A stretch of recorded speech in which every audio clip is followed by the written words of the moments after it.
Hi, this is Kirby Anderson. You know, each day we take on the tough issues and provide a biblical perspective to them. The topics we cover are wide-ranging. Apologetics, theology, prophecy, creation and evolution, intelligent design, marriage, family, child-rearing, the millennial generation, trends in society, politics, economics, business, religious liberty, the Constitution, public policy, foreign policy, military policy, tensions in the Middle East, abortion, homosexuality, pornography, sexual ethics, media, technology, history, and America's godly heritage. We talk about anything that affects your faith, your family, or your freedom. So don't go anywhere, because Point of View starts right now.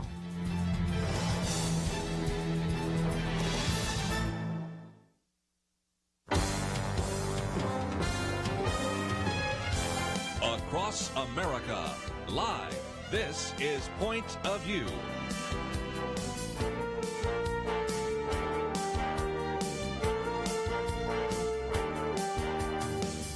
And now, Kirby Anderson. Thank you for joining us. It is Tuesday, and we're going to spend some time in this first hour kind of getting into some real practical aspects of what's been happening with the coronavirus pandemic.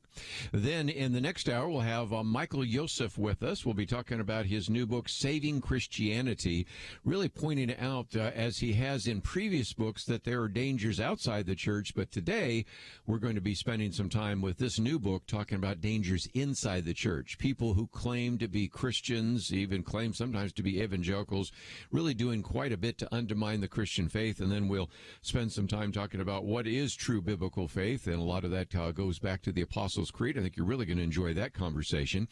And this may be one time where, if you're listening on radio, you may want to get on the computer later, because the third hour, which will be the second hour in which we do a national broadcast, will be with Jerry Tuma. He has an outstanding cornerstone report on the coronavirus recession. It goes on for pages, but it really helps us understand what has happened to the economy, where we might be going in this economy in the future.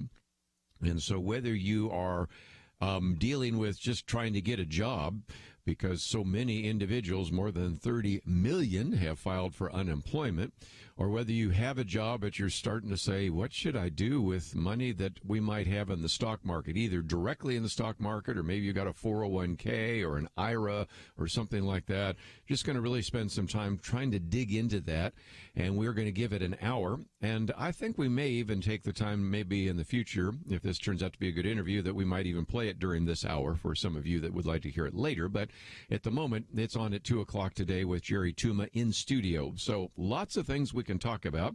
If you go to the website today, you're going to see I've got a lot of practical things. First of all, will a mask protect you? Number two, what about reopening and the problem of public bathrooms? I didn't think I would be having these kinds of conversations, but these tend to be the questions a lot of people are asking. So let's get into some of those. And then a little bit later, we'll get into the whole question about ending the shutdown.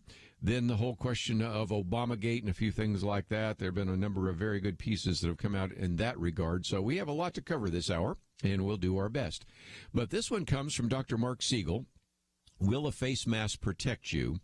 And what he does is actually try to give you a few of the studies. Now, he tends to quote from some of the more recent ones in Nature Medicine, the Annals of Internal Medicine. If you have listened to this program any length of time, a while back I went back to some studies that were done when we had the SARS epidemic, in which I think they pointed out that these face masks probably provide some protection, and there is a tendency sometimes for people to really make fun of anybody wearing a face mask. I mean, even today I walked into a room, I was the only one with a face mask. Okay, I'll take it off. Don't want to be the outlier in that particular set of circumstances. But I've had people say these face masks don't do any good. Anytime I see somebody with a face mask, it's just an evidence of surrender. You've probably seen the Facebook meme where it says, I wanted to keep mosquitoes out of my yard, so I put up a chain link fence, and the implication is, of course, they can fly right through. The problem with that metaphor is, first of all, yes, indeed, virus particles are smaller than some of the openings in your mask, but mosquitoes fly. unless you have somebody, and we'll talk about this in just a minute, cough right in your face, the viruses do not fly. So that's the first problem with that. Number two, of course, even if you put up a fence, the mosquitoes could fly over it. Now, if you have your face mask covering you, the only place it could get in may be through your eyes, and we'll talk about that in just a minute. There are some cases of individuals that have been infected through their eyes, which is, again, why many people that work in clinics not only wear masks, but also face shields. Okay. But let's just recognize that some of the things that are being said right now are a little bit off target. And the question that Mark Siegel raises is instantaneously that one. Should you wear a face mask? Medical authorities have been sending confusing messages, you think? Both the United States Surgeon General and the Centers for Disease Control and Prevention exhorted Americans not to wear face masks in January and February. Then all of a sudden they reversed themselves by April. Now, it is generally understood that a surgical mask or a cloth mask, as distinct from the N95 masks, which do filter fine particles, offer little or no protection to the wearer, but it does provide some. And the argument that people say is, well, it doesn't provide perfect protection. Well, I don't live in a perfect world, do you? But bottom line, it is also something that I wear to, if indeed I happen to be carrying any kind of disease or virus or even bacteria, to protect individuals, especially one that I work with that has been going through chemotherapy and has a suppressed immune system. So that seems reasonable enough. But then Mark Siegel gives you some of the research. And by the way, you can read this article in its entirety. Nature Medicine, back in April, looked at about 246 individuals with acute upper respiratory illnesses. And they found that wearing a surgical mask did decrease the spread of genetic material from respiratory viruses, including coronaviruses. Now, is it perfect? No. But again, you are going to have to recognize that the virus isn't just going to fly around. It's going to come either in droplets or aerosols. And so that does provide some protection. Another study by the Annals of Internal Medicine found, as you might imagine, now this gets back to the other point I made, that a sick patient's cough could propel droplets both through surgical masks as well as cloth masks. So if you're standing next to somebody and they cough in your face, okay, yeah, that's a little bit more like the mosquito flying through the chain link fence. But again, if somebody coughs, first thing you want to probably do is move anyway. You'd hope that that individual might have a mask on himself or herself, or at least cover their hands, or that you would be smart enough to move away. I mean, those are just a couple of things that are indeed the case. And so he points out that the biggest issue, and one of the reasons why the CDC changed this in the first place, was they recognized that there are a lot of people that are asymptomatic who could still be spreading the virus. And so by wearing a mask, you may not be protecting yourself because you've already got the virus, but you maybe don't even know that you have it, but you may be protecting the people around you who could get that virus and get very sick. Does that make sense? And so, again, and he also points out the one study that has shown that the coronavirus sometimes can indeed enter the body through the eyes. And so we come back to the same thing we've talked about before. Frequent hand washing and face washing, social distancing, and a mask. You put all that together and you do pretty well. If you're working in a hospital and you do all those things and you also wear a gown and you also wear a face mask as well as a face plate, yes, it's even more effective. And so each particular step makes it safer. But the reality is that will a face mask protect you? Somewhat. Will it protect others? For sure. And when you look at the cases in which they have documented that the face mask fails, if somebody sneezes in your face, yep, probably there's a good chance that it could come through that cloth mask of yours. But also, I think most of us would tend to react if that were actually happening. So anyway, this entire article by Dr. Mark Siegel, individual that has really taken the time to kind of run through the data, and it's the first article we've posted on the website. When we come back, we'll talk about what about these public bathrooms. We'll be back right after this.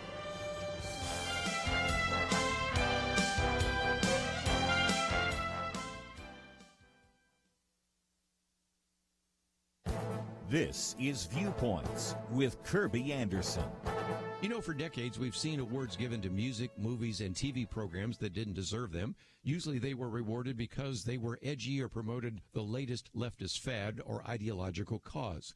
The latest Pulitzer Prize awarded to a New York Times columnist unfortunately follows in that sad tradition. The prize for commentary was awarded earlier this month to Nicole Hannah-Jones for her essay that was part of the newspaper's 1619 project. In previous commentaries, I've talked about this project that asserts that America did not start in 1620 with the Pilgrims, but in 1619 when the first slave was brought to Jamestown.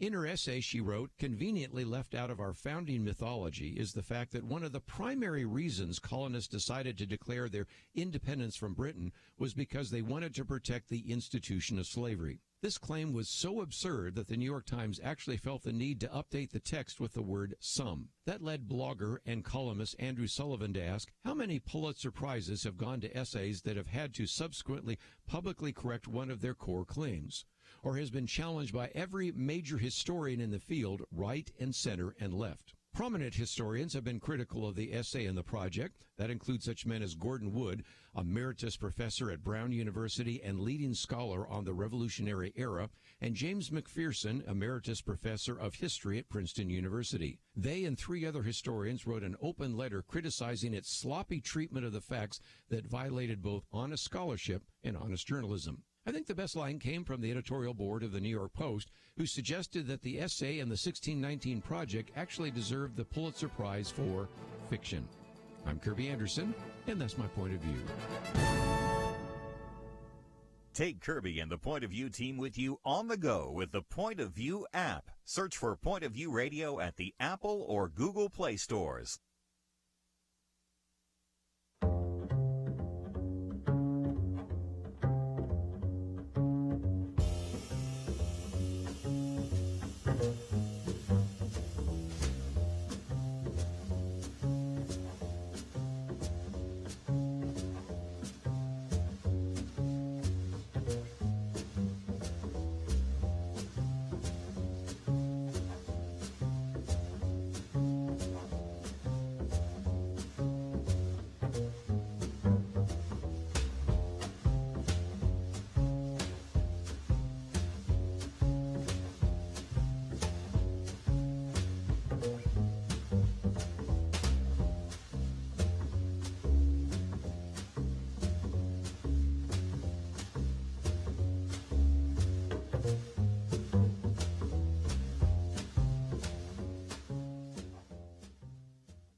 You're listening to Point of View, your listener-supported source for truth. And once again, we're going to spend some time now really talking about what about the issue of public bathrooms.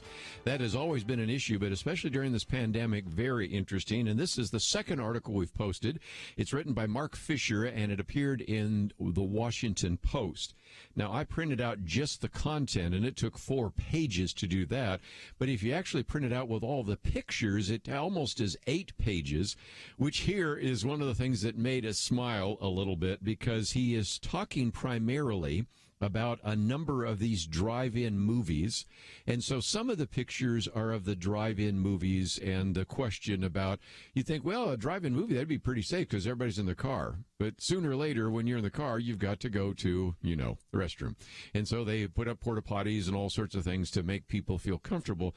But anyway, it's got all these pictures of drive-ins. And in the midst of it, it's got a number of pictures from the Allen Premium Outlet, which is in Allen, Texas. Now, it doesn't ever mention Allen, and I guess I don't think Mark Fisher, but whoever put this together wanted to find some pictures of what are happening in malls, and since most of the malls are not open, and since the premium outlets in Allen, Texas is open, it's got all these pictures, of sinks that are crossed off, urinals, and all sorts of other things. So it is ironic in that the article never mentions Allen, Texas, never really mentions Texas, except it mentions once a Texas barbecue, but at least a third of the pictures are from the Allen Premium Outlet. So anyway, but here, Mark Fisher puts it this way.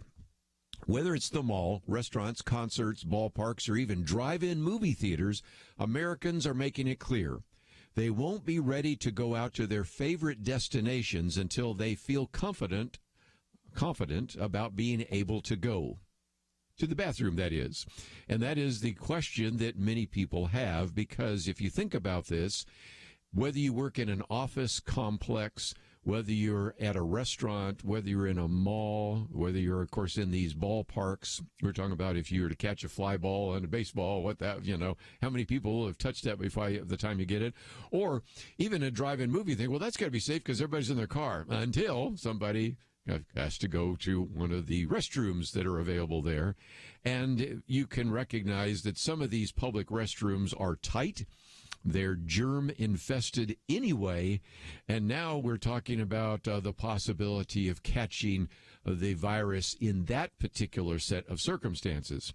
So what are individuals doing? Well, okay, I mentioned the Texas barbecue, since we're broadcasting primarily to Texas listeners, not exclusively, so are not excluding the rest of you, but since a very high percentage of you listening right now are in the state of Texas, he talks about a barbecue restaurant that only reopened after hiring somebody with a new job category, a bathroom monitor. Now, I do remember those from grade school. Does everybody remember the bathroom monitors in grade school? Okay. Who is there to assure that people wait their turn and that they're well spaced apart. Then you have some of these malls trying to do touch-free sinks. McDonald's is almost all of them getting rid of those hand dryers that blow, because you just be blowing the viruses all over the place in that regard. McDonald's is trying to clean the bathrooms every 30 minutes. And so then he goes through and tells us about some of these sunset drive-ins in San Luis Obispo, California, North Ridgeville, Ohio. And again, they certainly have no problem having enough space between cars and telling people to wear masks. But then it's when you have to go to the restroom that what was seen as a very safe place to go begins to be a lot more questionable. Now, the bigger issue is that the way our restrooms are made, they are almost designed to spread the virus. I'm trying not to get too graphic here, but everybody's been in a restroom, so you know what I'm talking about here. He says, for example, public restrooms in this country generally have open toilets, no lids, and high-pressure flushes that create a plume of droplets that extend at least 6 feet. So when you flush one of those send little droplets in the air. You might say, well, okay, what's in the air? This is the sad commentary, because we now know this from some of the research, that the coronavirus has been found in human waste up to a month after a victim has recovered.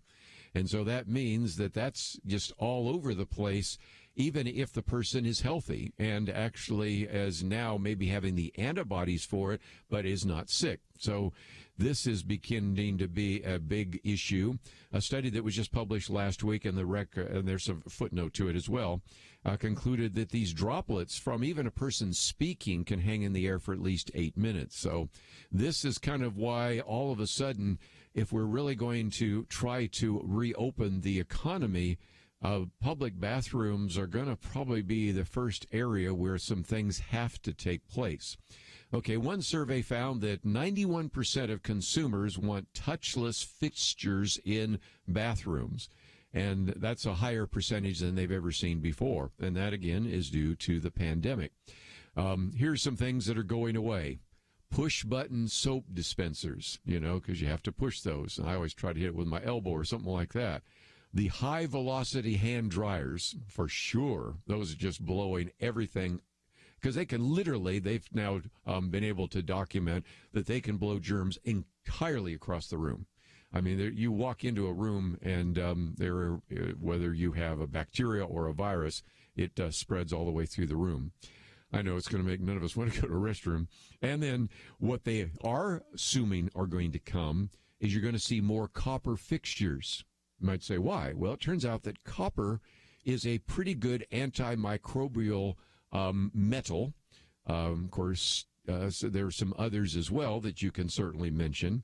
And they might have dryers that are integrated into the sink so that no one has to walk across the room dripping the water and maybe have it blow down below. But anyway, the whole multiple stall restroom is pretty much becoming obsolete. And so this is not just for the people that are going to the ball game or to the mall. It's for the people going to the parks. It turns out that the American Hiking Society has recommended that people limit their walks to places in their neighborhoods in order to avoid having to stop to answer nature's call. Because, as you can imagine, most of the bathrooms right now in most of the parks and beaches are closed. But even if they open up, they are very rarely staffed. And frankly, they have trouble even maintaining a supply of toilet paper, which again has been there as well. Some mayors, by the way, have actually hired guards to assure that the toilet paper doesn't walk off the premises. So that's just a brief summary of about 4 pages that, if nothing else, will cause you to rethink the use of public bathrooms. And I wanted to be somewhat practical, and let's now get into some political issues. But a lot of people have been asking these questions. Okay, you've got some answers. Let's move on to a couple others. And one of those is the third article, and this comes from Scott Atlas. We've quoted from him many times before, and he says that policy makers really need to do a better job of communicating. And he says, first of all, there's been a failure to remind everyone that the stated goal of the policy, the total lockdown and population isolation, has been accomplished in most of the United States, even in New York. And that was, of course, to flatten the curve, and we've done so. Number 2, he says there's been a failure to reassure everyone that we fully anticipate more cases will occur, whether we test or not, with the continued relaxation of today's isolation. So when people say, well, the deaths are going to go up, yes, we know that. That isn't a surprise. But we flattened the curve not because we thought we could eradicate a virus, which just simply will remain dormant and will be there for years to come, no doubt, but to at least not burden the healthcare system. Number 3 says there's been a failure to educate the public that the overall fatality rate is not only far lower than previously thought, but extremely low in almost everyone other than the elderly. And so we'll come back to some of those numbers by the end of the program because I have a much better article that gets into that. And number 4, there's been a failure, he says, to clarify to parents the truth about the extremely low risk to children.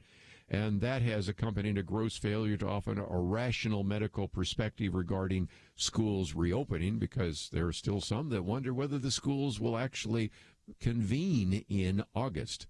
And so he says, let's recognize that with the lockdown, there have been some catastrophic harm. So after the break, I want to get into some of those, because we can sit here and say, well, it's been an inconvenience for the people that still have a job, or it has been somewhat devastating for people who have lost their job, but the world poverty rate is going to shoot through the roof.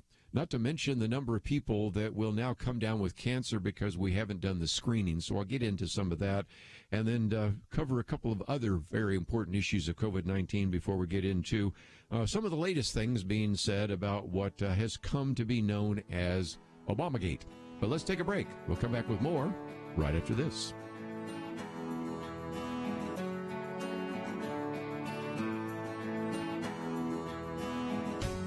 When you give to Point of View, does it make a difference? Jeremy Dyes would tell you that it does. He grew up listening to Point of View in the back seat of his mom's car, and it helped to shape his thinking. I had parents that were able to sit across from me at the dinner table after we listened to Marlon Maddox and Kirby Anderson years ago and think through what the scriptures say about these issues of current significance in our lives. That's only possible because Point of View has come along and ministered into my life and made me who I am today. And here I am today defending religious liberty, partly because Marlon Maddox and Pettit Dexter and Kirby Anderson were the ones that were pushing me towards all that. They taught me how to think through these issues. They didn't tell me what to think. They taught me how to think. Each gift you give will change lives. Not every Point of View listener will become a Jeremy, but if they listen for very long, they will be changed. And that will change how they impact and affect the lives of the people around them. So make that decision to change a life today. Join the Truth Team and boldly stand for truth in a world of lies, distortion, and information manipulation. Go to pointofview.net or call 1-800-347-5151. That's 1-800-347-5151. Point of View will continue after this.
You are listening to Point of View. The opinions expressed on Point of View do not necessarily reflect the views of the management or staff of this station. And now, here again is Kirby Anderson. Continue our conversation. If you would like to join us, 1-800-351-1212. As you know, in the last half hour, I spent some time trying to be very practical, dealing with the question of, will a mask protect you? What about public bathrooms and reopening? And I'm looking now at a piece by Dr. Scott Atlas, who, by the way, you might say, well, who is he? First of all, he's a fellow at the Stanford University's Hoover Institution and was the former chief of neuroradiology at Stanford University Medical School. And as an individual that points out that there are some failures in the way in which some of the leadership have communicated information, and by that, he's probably looking as much at governors, even in the state of California where he lives, or governors in New York, California, a variety of other places, as he is talking about some of the things that have even been done at the national level.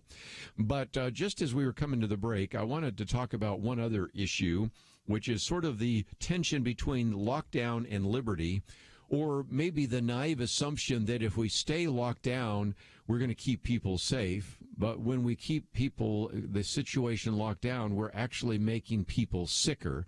And Scott Atlas talks about this, and another piece I'm going to quote from Conrad Black talk about this.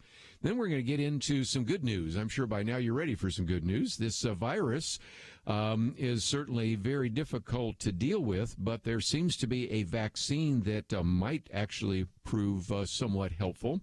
Researchers now have figured out a little better how to predict your chances of surviving COVID-19. So we'll get to that in just a minute. But let's continue on with Dr. Scott Atlas for just a minute, in which he points out that restricting other medical care and instilling fear in the public is creating a massive health disaster, in addition to, of course, economic harms, which we've talked about. But he said, first of all, this could create a new world poverty crisis. We were in the process over these last few decades of almost eliminating what is oftentimes referred to as extreme poverty. The places where extreme poverty still may exist oftentimes are riven by civil war and a variety of other things, but certainly the entrepreneurial capitalistic ideas have risen the standard of living around the world, but this has certainly created kind of a U-turn. He then says in the United States alone, about 150,000 new cancer cases arise every month among patients. Most of those have not been seen because we've locked down the situation. We have about 650,000 cancer patients receiving chemotherapy. An estimated half of those are missing their treatments.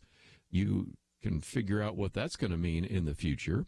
Half of the urgent care patients are not seeking medical attention. 2/3 of physical therapy are not being administered. Transplants from living donors are down almost 85%.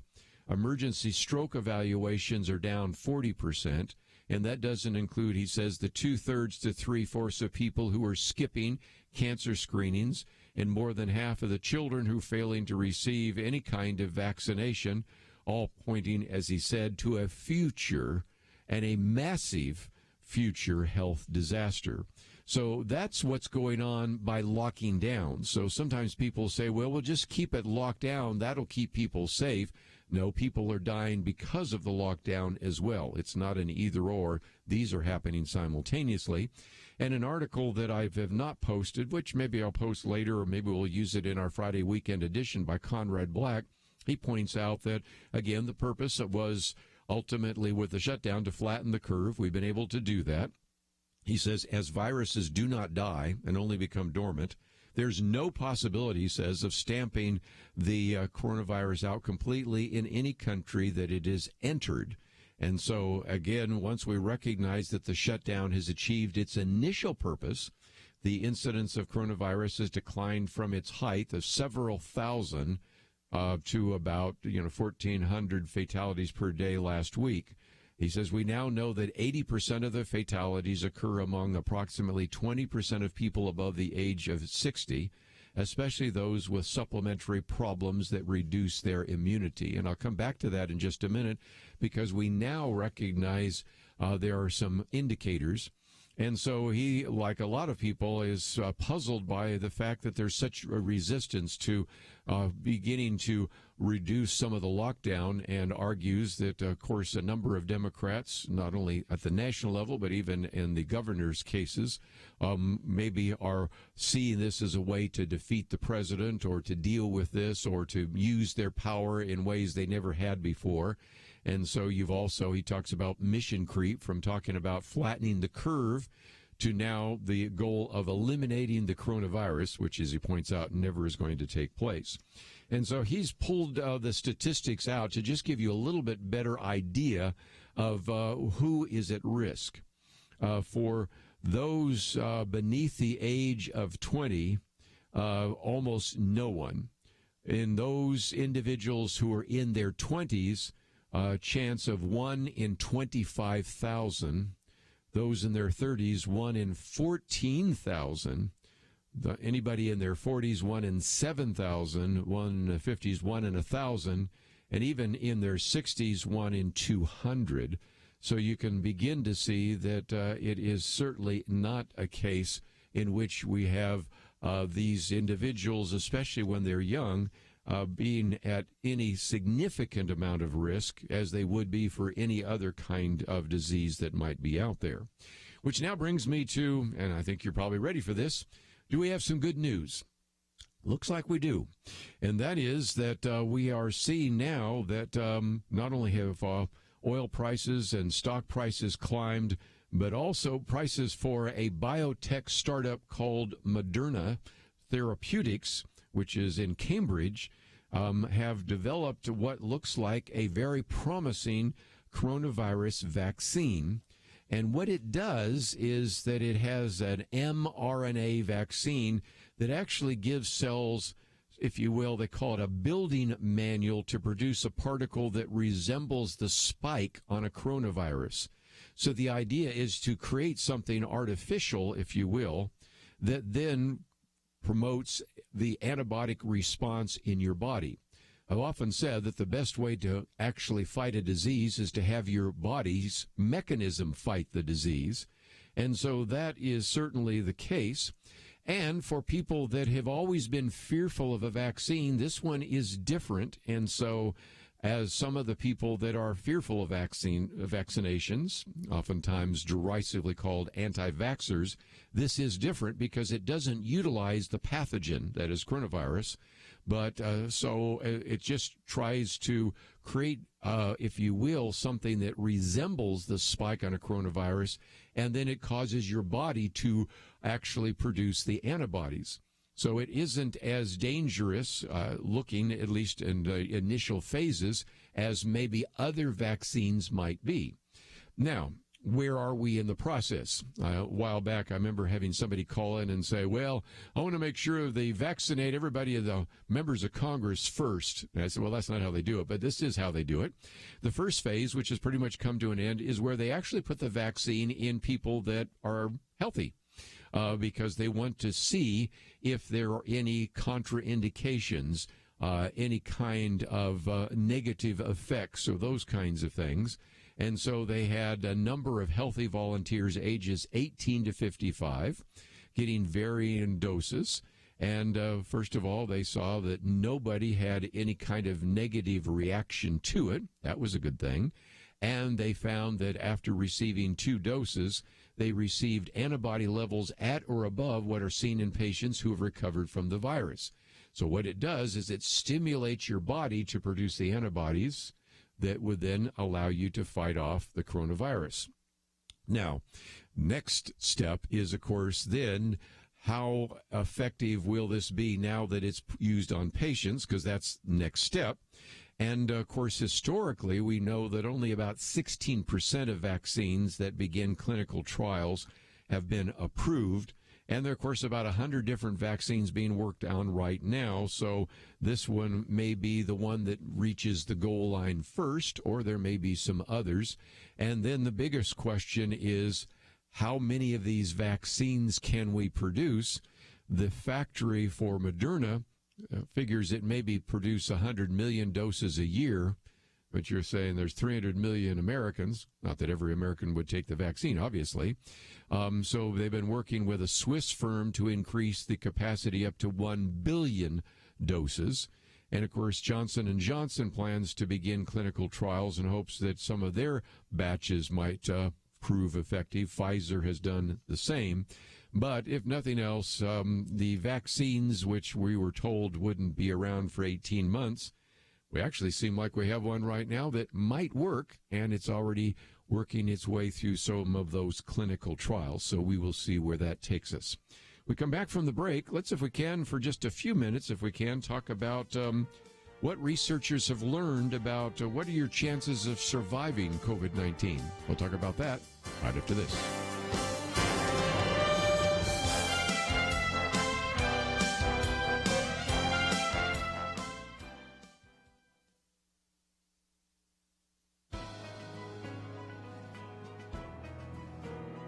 Welcome to the First Liberty Briefing. I'm Jeremy Dice.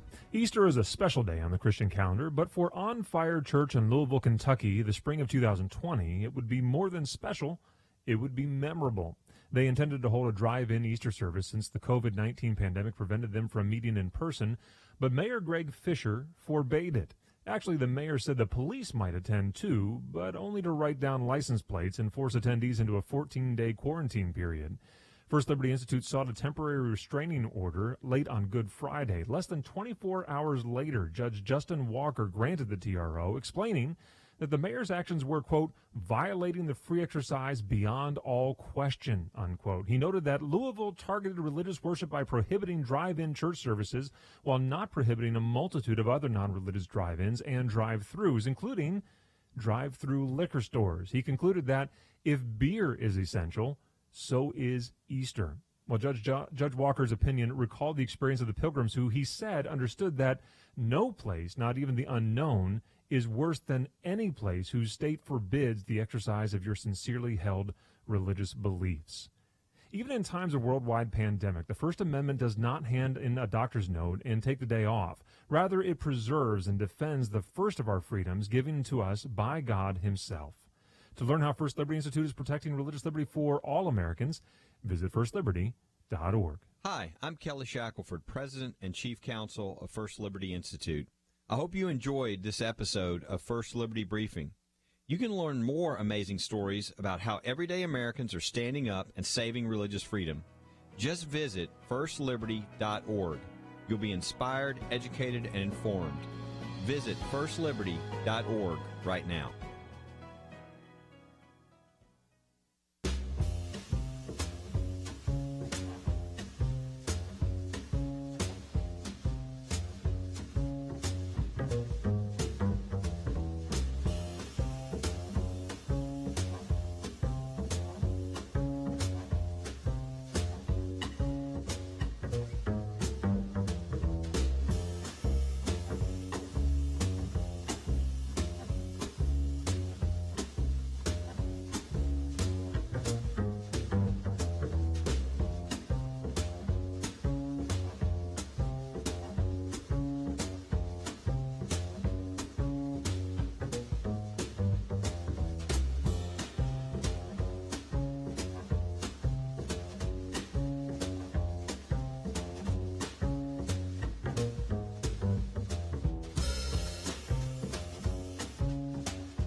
Now, back to Point of View, your listener-supported source for truth. And for a few more minutes, let me just mention real quickly that we have Michael Yosef with us by phone in about 15 or 20 minutes, and we'll be talking about his book, Saving Christianity. He's the founder and president of Leading the Way, of course, also as the founding pastor of the Church of the Apostles in Atlanta, Georgia, was born in Egypt. Just brings a great deal of great insight to the conversation we're going to have today.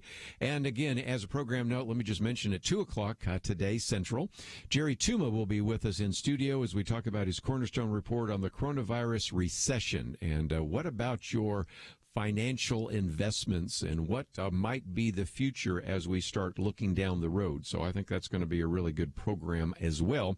So I'm looking forward to both of those. But let me just mention that there's other pieces coming out here. And this is interesting because, as one author put it, not everyone who gets COVID-19 has symptoms, and not all symptomatic patients get equally sick. And so up until now, this has been a puzzle because you see some people getting better and some people getting worse. Some people that are on a ventilator one day and seem to be improving, the next day they get worse, sometimes even die. And you're just like, okay, Can we find some patterns? Well, there have been some individuals that have been taking blood samples and doing analysis of the blood samples of about 485 coronavirus patients originally in Wuhan. Now, of course, we have many of those in this country.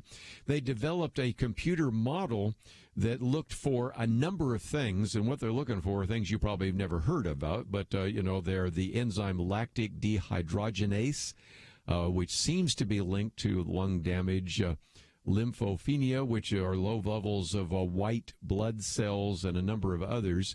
And so they found a number of these markers, which have been helpful, but they aren't as easy to identify. So that's why this more recent paper that came out just this last week from the Journal of the American Medical Association found 10 biomarkers that really give us some indication of how a COVID-19 patient would do.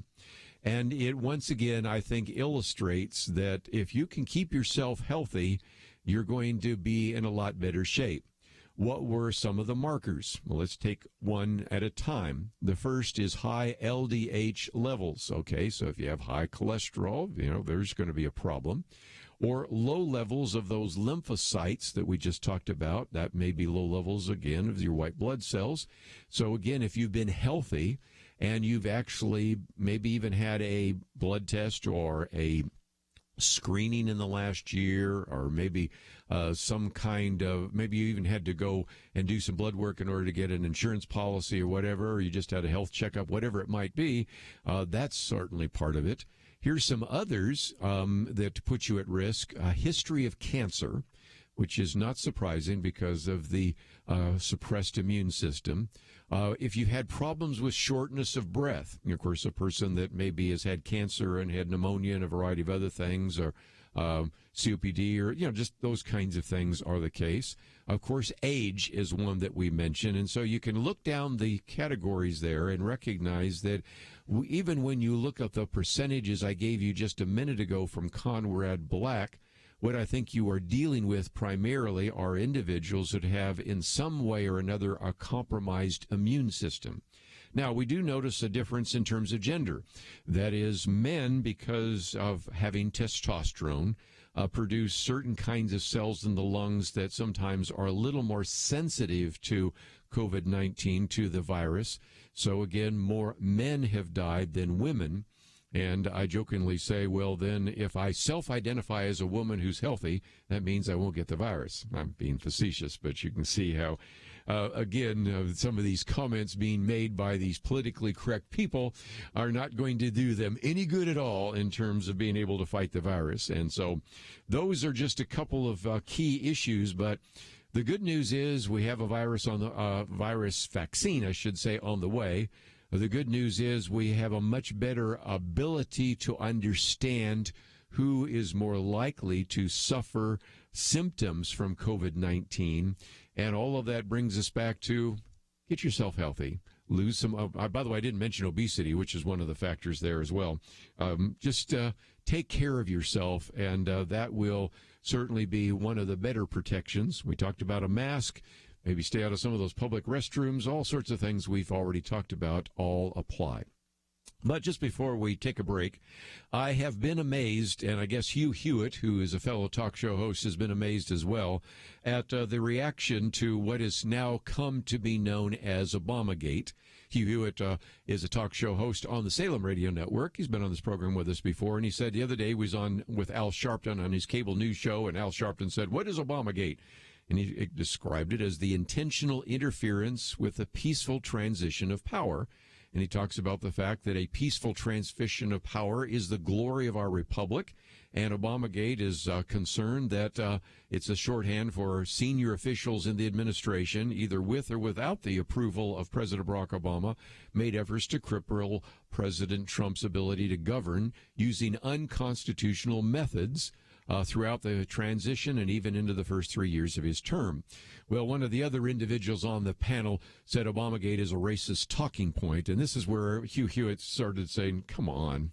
He says, first of all, if indeed the evidence coming out right now is even close to accurate, and it certainly seems to be because we have the documents, he says this question haunts the left. They fear it and assert without evidence that those who demand answers are birthers, like Joe McCarthy branding liberals communist. The new McCarthyites of the left are trying to use a label to defame opponents rather than study the record. And he says, I don't know why they won't confront the mountain of evidence, but maybe that gets back to the so-called Trump derangement syndrome. But he says, I know McCarthyism when I see it. To define anyone who uses Obamagate as either a racist or a conspiracy theorist is outside the norms of acceptable American political dialogue. And he says it's not going to work outside of the progressive cloisters, because he says Obamagate is here to stay because the abuse of power is already obvious and cannot be erased. Only its scale and scope needs to be determined. And he's pointing to the fact that there are investigations taking place right now through, of course, the Attorney General William Barr and U.S. Attorney John Durham. And so as a result, they are going to issue this report. Now, as soon as the report comes out, of course, they're going to just say this is a bunch of lackeys working for the Trump administration trying to do distract. And that's, of course, been the argument. I read a piece the other day that was trying to argue that the unmasking of Michael Flynn is just standard operating procedure, which is interesting because I had to read through 8 paragraphs before I even got to the point, because it was all a rant or rave about this is all being used by President Trump to deflect from his incompetence in handling the coronavirus, which, first of all, might even be true. I don't think that it is, but even if it is, has nothing to do with whether or not the unmasking is routine. As a matter of fact, I saw another piece that showed up on that same particular organ, The Hill, that said, if indeed it is common, it shouldn't be. And so you've got all sorts of comments going back and forth, but none of them really addressing the fact that we have the documents now, and we know there has been some misdeeds, and this is not good. And so what Hugh Hewitt ends with is, he says, this censorship works only within the blue bubble. Far beyond the Manhattan Beltway media elites, millions of Americans are no more racist than they are astronauts and are awaking to the deep wrong that was done to Michael Flynn, and far more than that. And they're awake to the peril posed by allowing everyone involved anywhere near power again. And the good news is those in charge of the investigation are people of courage. And then he singles out, of course, the Attorney General William Barr and the U.S. Attorney John Durham. So we'll find out how deep it goes and how guilty people are, but it just doesn't work to say that Obamagate is a racist charge or that it's by birthers. It is based upon some facts that we have now uncovered. Let's take a break. We'll have a lot more to cover right after these important messages. Having civil conversations about important issues seems to be harder and harder. Various media outlets tell people what they should believe, why they should be outraged, and getting people to actually think, well, it can be difficult. Whether it's the gospel, tax issues, social policy, or just about anything else, you need to have solid information and clear thinking to address the hard issues. You need God's truth applied. And that's what you get in less than 2 minutes with Point of View's Viewpoints Commentary, a daily resource to help you be informed and think through the things we need to be talking about. It is free and will arrive in your inbox each day when you visit pointofview.net/signup. Sometimes we know we should say something, but we're silent because we're not quite sure what to say. Viewpoints Commentary can help you break the silence and change the narrative. It can make you a more equipped agent for truth. Get your free subscription to the Viewpoints Commentary at pointofview.net/signup. Pointofview.net/signup. Point of View will continue after this.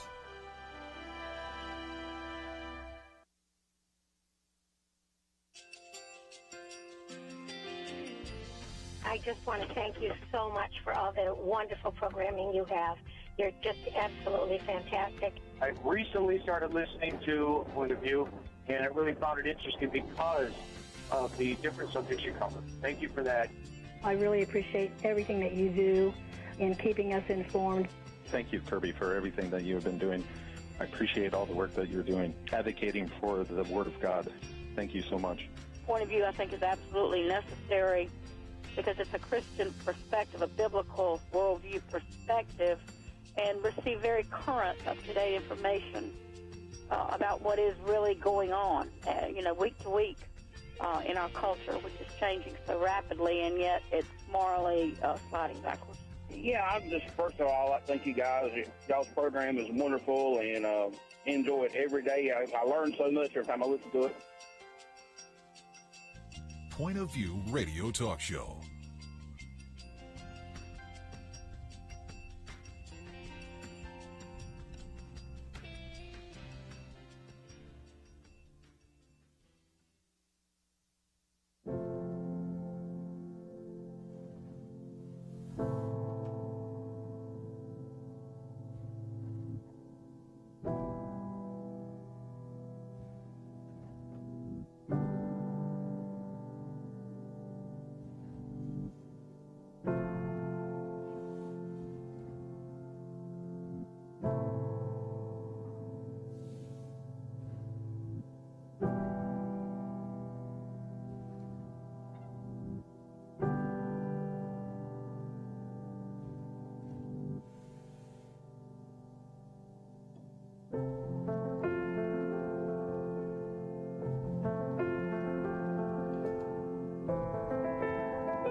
Hi, this is Kirby Anderson. You know, each day we take on the tough issues and provide a biblical perspective to them. The topics we cover are wide-ranging: apologetics, theology, prophecy, creation and evolution, intelligent design, marriage, family, child-rearing, the millennial generation, trends in society, politics, economics, business, religious liberty, the Constitution, public policy, foreign policy, military policy, tensions in the Middle East, abortion, homosexuality, pornography, sexual ethics, media, technology, history, and America's godly heritage.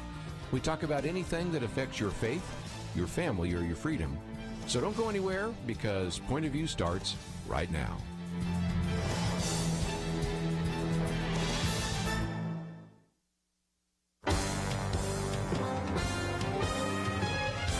Across America, live.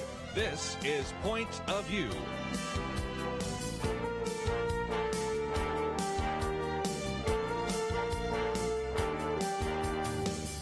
And now, Kirby Anderson. This hour we're going to spend some time talking with our good friend Dr. Michael Yosef, and you might remember a number of years ago we spent some time talking about his book, The Hidden Enemy, in which we talked about some of the dangers outside the church.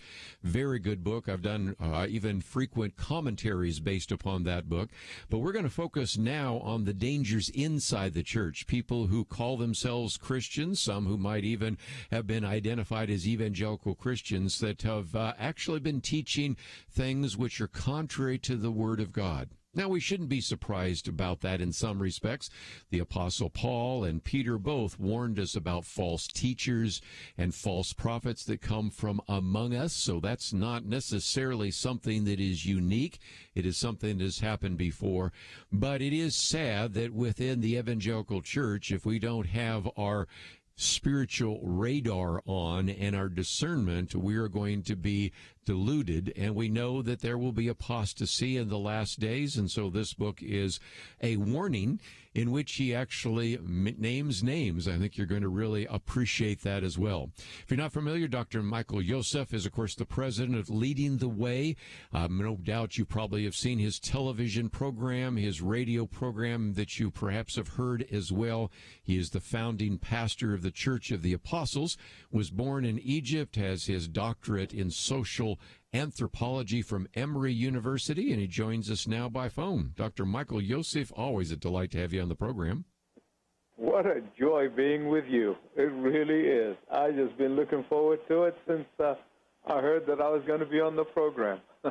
Well, we'll see if we can work our way through this book, which I think is by Tyndale, and about 200 some odd pages. And you even begin by pointing out that you had a friend. Of course, you call him Jack, but that's probably not his real name.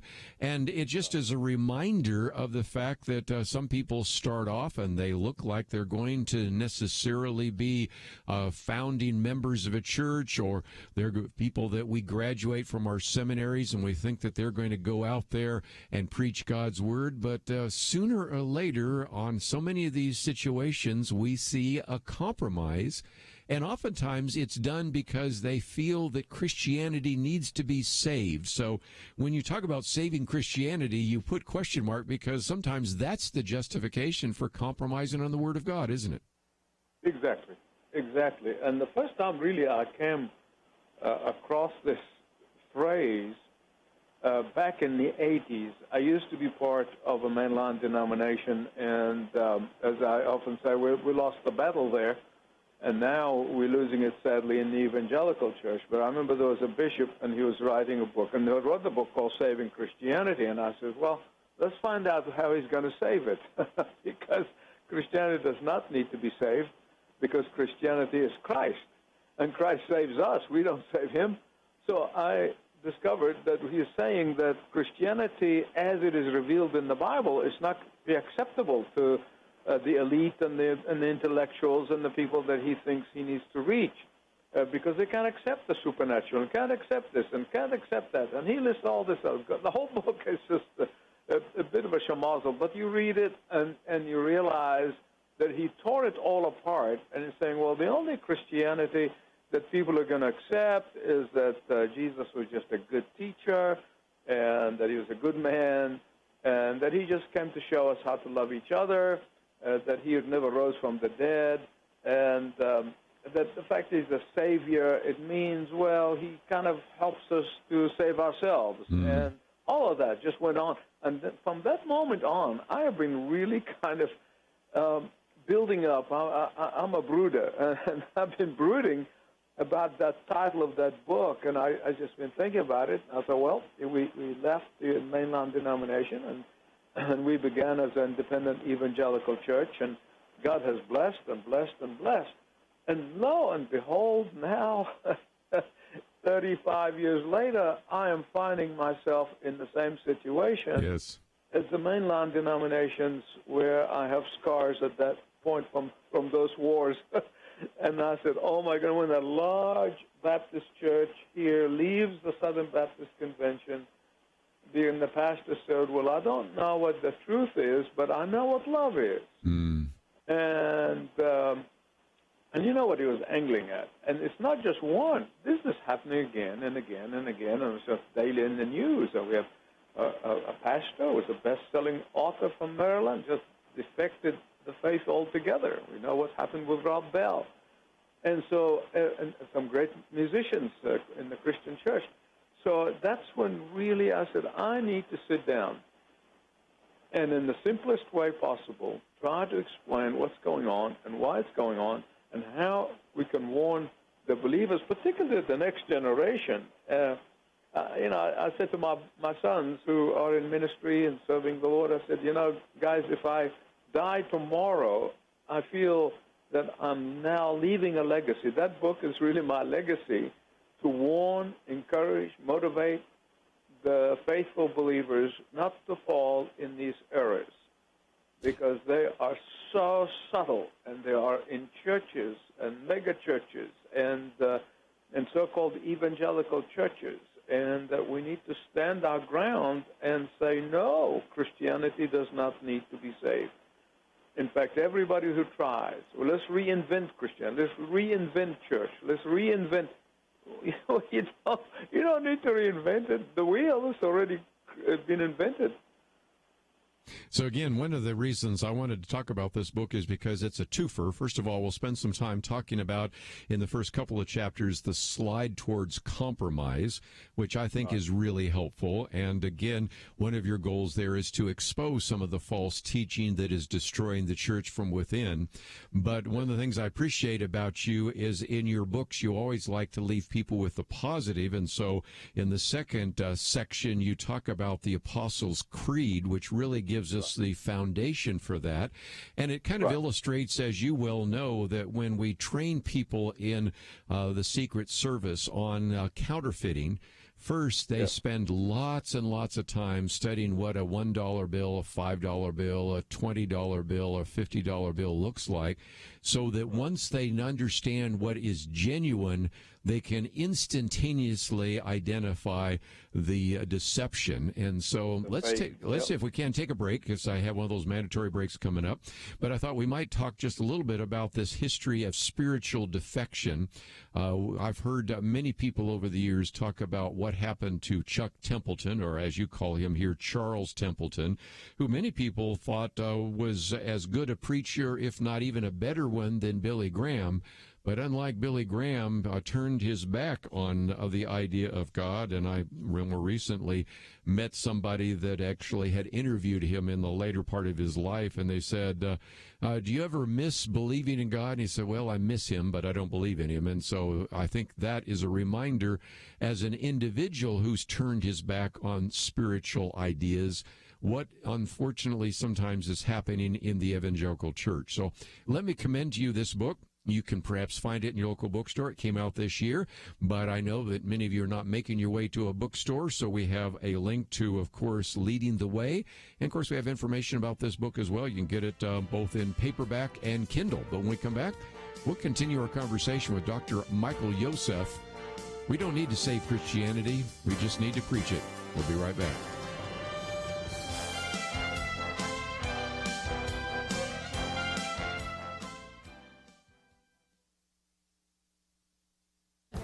This is Viewpoints with Kirby Anderson. You know, for decades, we've seen awards given to music, movies, and TV programs that didn't deserve them. Usually they were rewarded because they were edgy or promoted the latest leftist fad or ideological cause. The latest Pulitzer Prize awarded to a New York Times columnist unfortunately follows in that sad tradition. The prize for commentary was awarded earlier this month to Nicole Hannah-Jones for her essay that was part of the newspaper's 1619 Project. In previous commentaries, I've talked about this project that asserts that America did not start in 1620 with the Pilgrims, but in 1619 when the first slave was brought to Jamestown. In her essay, she wrote, conveniently left out of our founding mythology is the fact that one of the primary reasons colonists decided to declare their independence from Britain was because they wanted to protect the institution of slavery. This claim was so absurd that the New York Times actually felt the need to update the text with the word some. That led blogger and columnist Andrew Sullivan to ask, how many Pulitzer Prizes have gone to essays that have had to subsequently publicly correct one of their core claims, or has been challenged by every major historian in the field, right and center and left? Prominent historians have been critical of the essay in the project. That includes such men as Gordon Wood, emeritus professor at Brown University and leading scholar on the Revolutionary Era, and James McPherson, emeritus professor of history at Princeton University. They and three other historians wrote an open letter criticizing its sloppy treatment of the facts that violated both honest scholarship and honest journalism. I think the best line came from the editorial board of the New York Post, who suggested that the essay in the 1619 Project actually deserved the Pulitzer Prize for fiction. I'm Kirby Anderson, and that's my point of view. Take Kirby and the Point of View team with you on the go with the Point of View app. Search for Point of View Radio at the Apple or Google Play stores.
You're listening to Point of View, your listener-supported source for truth. Privileged to have with us today Dr. Michael Yosef as we talk about his book, Saving Christianity, The Danger in Undermining Our Faith and What You Can Do About It.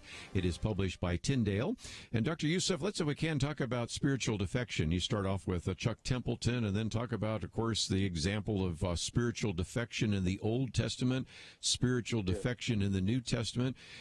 Sadly, that has been the history throughout the church, and it is certainly not unique to our circumstances, but it's sadly something that any pastor like yourself has to pay attention to, and certainly pay attention to the attempts that some people make, sometimes even an attempt to try to make Christianity more palatable to the next generation, but in so doing, they water down the gospel, don't they? Absolutely, and any shepherd who's worthy of the name must warn his flock and make sure they don't go into a pasture that has poisonous grass, and by growing good grass. And that's what I try to do by not just cursing the darkness, but to light a candle in the end and just show people how to go about it. And you're right. I mean, the defection, particularly the book of Jeremiah, in fact, because of my own emotional, makeup, some members of my church call me the weeping prophet, and they call me Jeremiah. But in reality, that is a reflection of what's deep in my heart and the sorrow in which I found the condition of the believers in the churches of Jesus Christ. I mean, you cannot help it, but you want to weep over it. But then you go back and say, okay, well, let's see, how did this come about, and why is human nature the way it is? So I start from the Old Testament, and when they really departed from the truth, and they thought they were doing fine. And Jeremiah comes in and said, you're constantly saying peace, peace, but in reality you don't understand. You have departed from the truth, and the exile is around the corner. And nonetheless, at that point, they do not repent, and exile takes place. And in fact, if you remember, you interviewed me so many times and so gracious to me, Kirby, is that I wrote a book about terrorism of today. Is sort of our modern-day exile of terrorizing us. And but I go back to the church, and I found this is where the problem is, because throughout history, it is really the failure of the church. And I can tell you, even Islam has grown out of the corpse of dead Christianity. Mm-hmm. And I can point out the heresies from Sabellianism to Arianism, to particular heresy that was prevalent in North Africa that literally turned thousands of churches into mosques in less than 30 years. And so whenever there is a vacuum created by departure from the truth, the biblical truth, there's always that false religion or false religions are ready to fill that vacuum. And so in the evangelical church, people I identify with, because Evangelion is the gospel, it's the good news. It is the proclamation of the gospel that Jesus is the only way to the Father. And when 64% of professing Christians say, no, there are other ways to God. There you go. Or 44% say, well, Jesus sinned. Or how can a sinner save sinners? I mean, it just doesn't, it defy logic, let alone, defending the biblical truth itself. And so, this is where I believe every pastor who's listening to us now, Kirby, I'm pleading with it. This almost 72-year-old man, I'm pleading with them, younger pastors particularly, don't defect, don't get persuaded by the need to have a big church, and therefore you have to soften the edges of the gospel. God will bless you. He will give you the church that he wants you to have. He'll pour his blessing onto you. He'll give you an anointing when you stay true to the Word of God. And I've experienced 33 years now in this church, and I have so many people through the years have come in and said, you need to soften it. In-your-face preaching is not going to work. This may have worked in the past, but in modern day, you're living in the... I remember a bishop in the church saying to me one time, he said, Michael, I feel sorry for you because you are like a student who enrolled in college and the curriculum has changed, but you did not know about it. I said, well, my curriculum have never changed. You might have changed your curriculum, but my curriculum has never changed.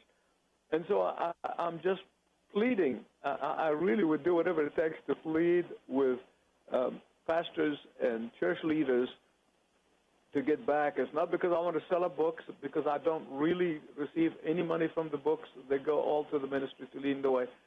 But I want people to read the books so that they can be awakened at the right time before it's too late. Let's, if we can, talk about just one individual, because you mentioned all sorts of names, but I'd have to say that one person that has certainly had a devastating impact on the lives of a lot of Christians is Brian McLaren, in which he's really kind of redefined the gospel.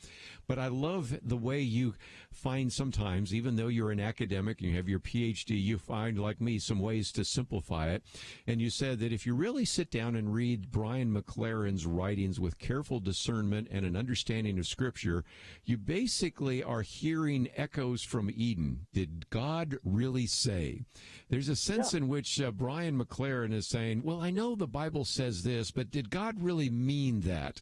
And that's really where these heresies and this apostasy comes from, this idea of questioning the Word of God and really wondering if we have the proper interpretation. And interpretations come from centuries of godly men and women that have looked at God's Word. Ambiguity is the big word he uses. Ambiguity. We just don't know. Well, I mean, that's exactly what happened in the garden. As they say, everything new is old and nothing new under the sun. It's the same deception that the serpent came and said, now, did you really understand God correctly? I mean, did you really get that right? I mean, And then, of course, the thing about it is the serpent kept going back and kept going back. And after a while, in the end, kind of Eve threw in the towel and she said, well, I'll try it. and that's what the whole emerging church and started, of course, with back in the days with Harry Emerson Fosdick in New York. And he sort of successfully really popularized this so-called progressive version of Christianity across America. He wrote sold millions of books, and so many seminaries, including Union, was influenced by Fosdick, and you know, they built him a big church over there, and that's why Beecham had to leave and Princeton and go and start at Westminster, and in trying to really give a defense for the truth in a way that helped save at least some. And so, no, McLaren is really a very deceptive person, because he said, well, you know, the first experience he had, he would be sitting in the car with his wife, and he hearing a preacher on radio, probably talking about me, and so fanatic and so certain about the truth. And he said, it brings his blood pressure up, because nobody can be that certain. I said, right. You know, how is the blind man when they tried to intimidate him in John chapter 9, and he said, look, that's me. I was blind, but now I see. And we can debate all of this you want. In the end, it's going to boil down to this. But I was blind, now I see. The God who saved me, redeemed me, and brought me from death to life is the God who, Spirit, authored the Word of God, the Scripture. And therefore, nothing is going to shake me off this.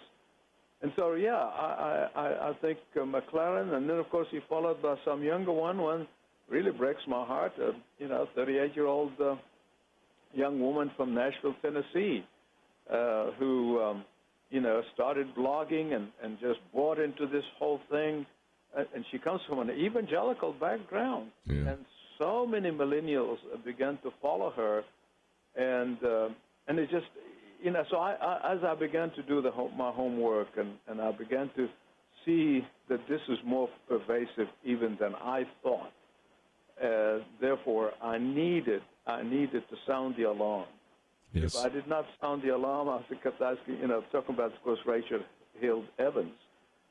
And, you know, sadly, as one of her close friends on my staff asked me, you know, I mean, she dropped dead in a very short period of time, was a healthy mother of two.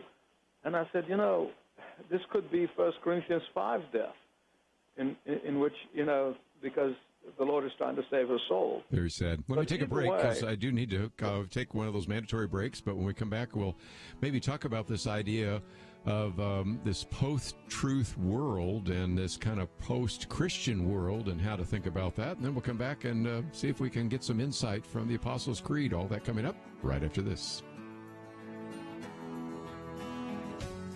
2020. Is there anything important happening this year? Well, not unless you consider major disputes in various Christian denominations, international tensions over a flu epidemic, economic uncertainties, and a presidential election important. Question: where will you get real news, credible opinion, clear biblical thinking on the things that matter most? Answer: Point of View Radio with Kirby Anderson and the team. You can make sure their voices continue speaking loud and clear by taking a moment right now and joining the Truth Team. It's easy, but you do have to visit our website or make a quick call. Go to pointofview.net/team or call 800-347-5151. You have the power to make a difference. Joining the Truth Team can help ensure that millions of people will get a different opinion from the major purveyors of fake news. We don't get big advertising dollars like the networks or tax money like PBS. We depend on you. Pointofview.net/team and 800-347-5151. Point of View will continue after this.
You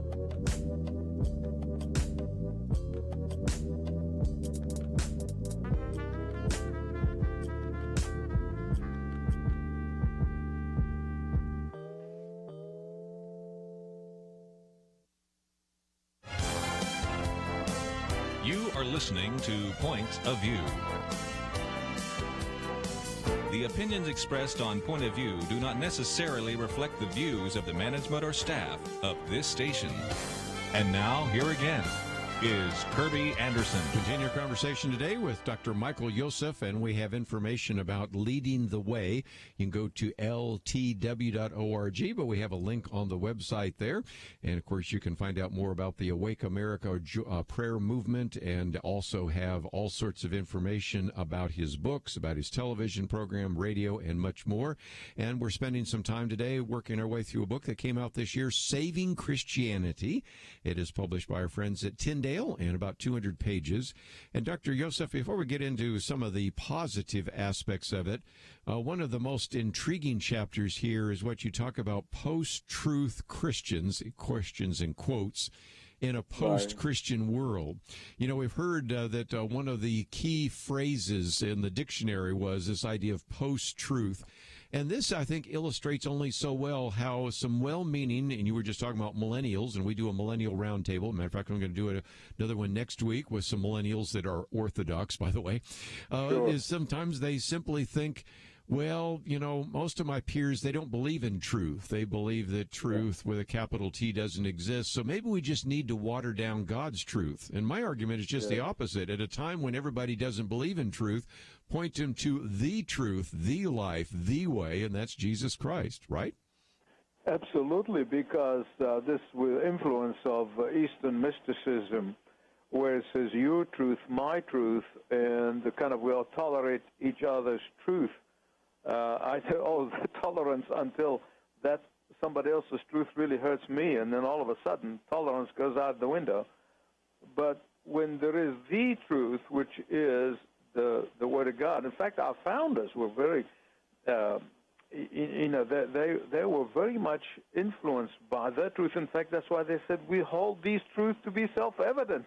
We don't have to even defend it. We don't have to explain it. That all men created equal, and that they're endowed with their Creator with certain inalienable rights, and that now all have gone out the window. I mean, just like in your commentary, we're talking about this essay or this lady saying that the reason the Pilgrims came here, they want to propagate slavery, which, the falsehood that is coming out that is attributed to the Founding Fathers is astonishing as a man who immigrated to this country because out of love for what this country stands for, stood for, and it's travesty.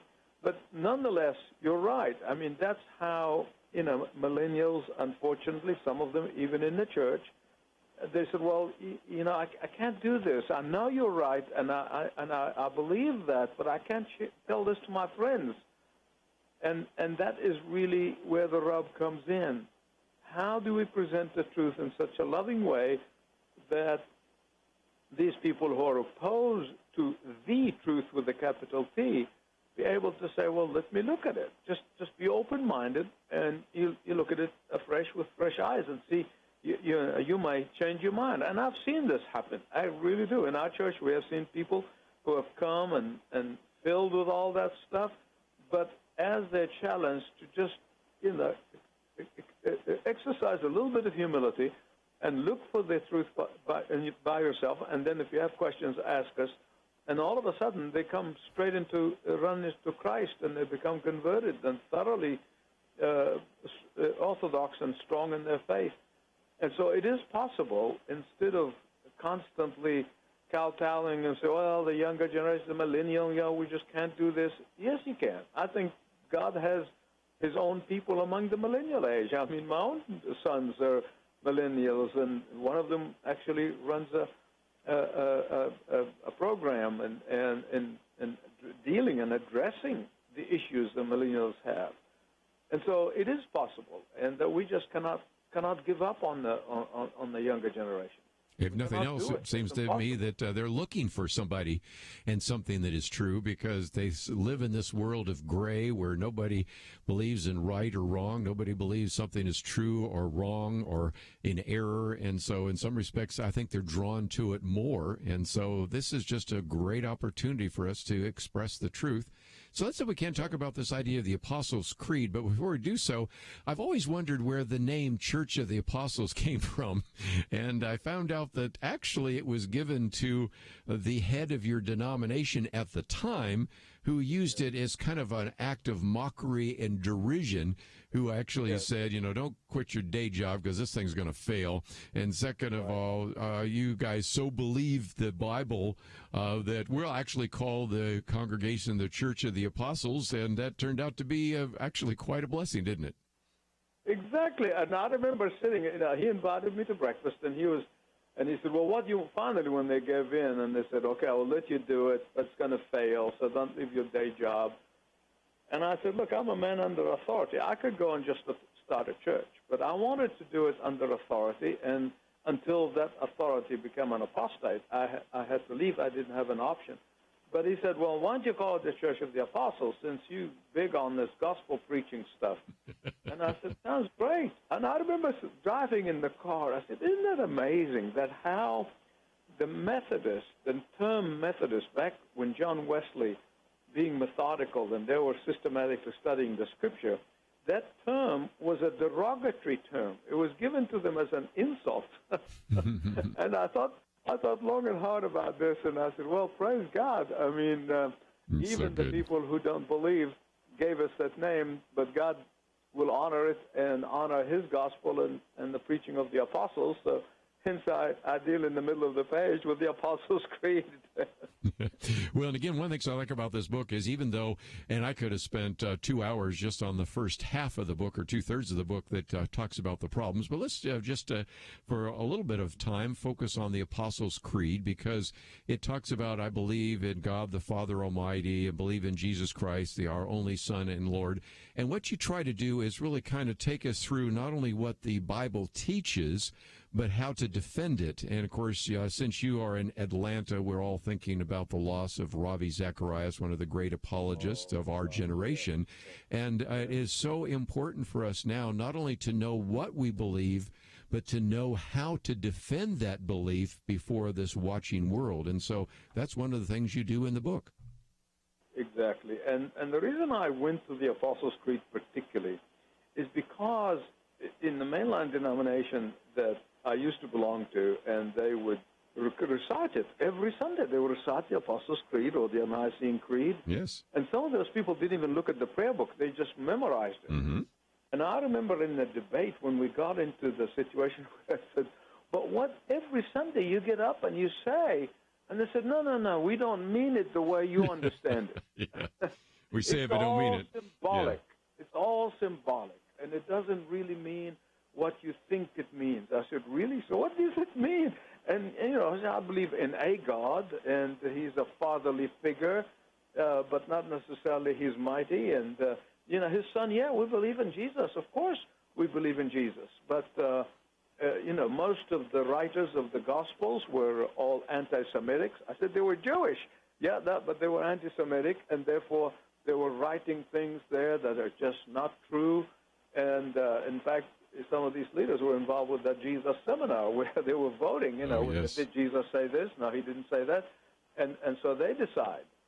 And this is really, honestly, when you explain this to a genuine person, a person who really wants to know the truth, and when you show them the lack of logic in these people's thinking, I mean, just you do it from just the logical progression. You say, how can a person sitting down 2,000 years after the fact makes a decision when somebody was there at that time, said so, and explained it, and wrote it down, and died for these truths? They were happily dying for these truths. And then you get somebody in the West sitting in an armchair and said, well, I'm not sure whether Jesus said this or did not say it. So I decided that the Apostles' Creed is the best summary to, and so for the person who comes from a mainline church or a liturgical church where they've recited the creed, they're not going to find it to be a strange document. They were familiar with the words. And then, as I explain each item with, why this important, that he is Jesus Christ, the only Son of God, and is begotten of God, and the confirmations that he received from at least 7 different confirmations in terms of his divinity, and yet fully man and fully God, and then his suffering and burial and death and burial, and then the resurrection, which is the greatest. My debate with some of my Muslim friends, I said, look, who rose from the dead? None of those people rose from the dead, but Jesus did on the 3rd day. 500 eyewitnesses. Very good. Yeah. Yeah. Well, let's take a break, and then we'll come back and continue it for just a few more minutes, talking about this wonderful book, Saving Christianity, published by Tyndale. It identifies the problem and also, as you can tell, provides biblical solutions. We'll take a break and continue our conversation right after this.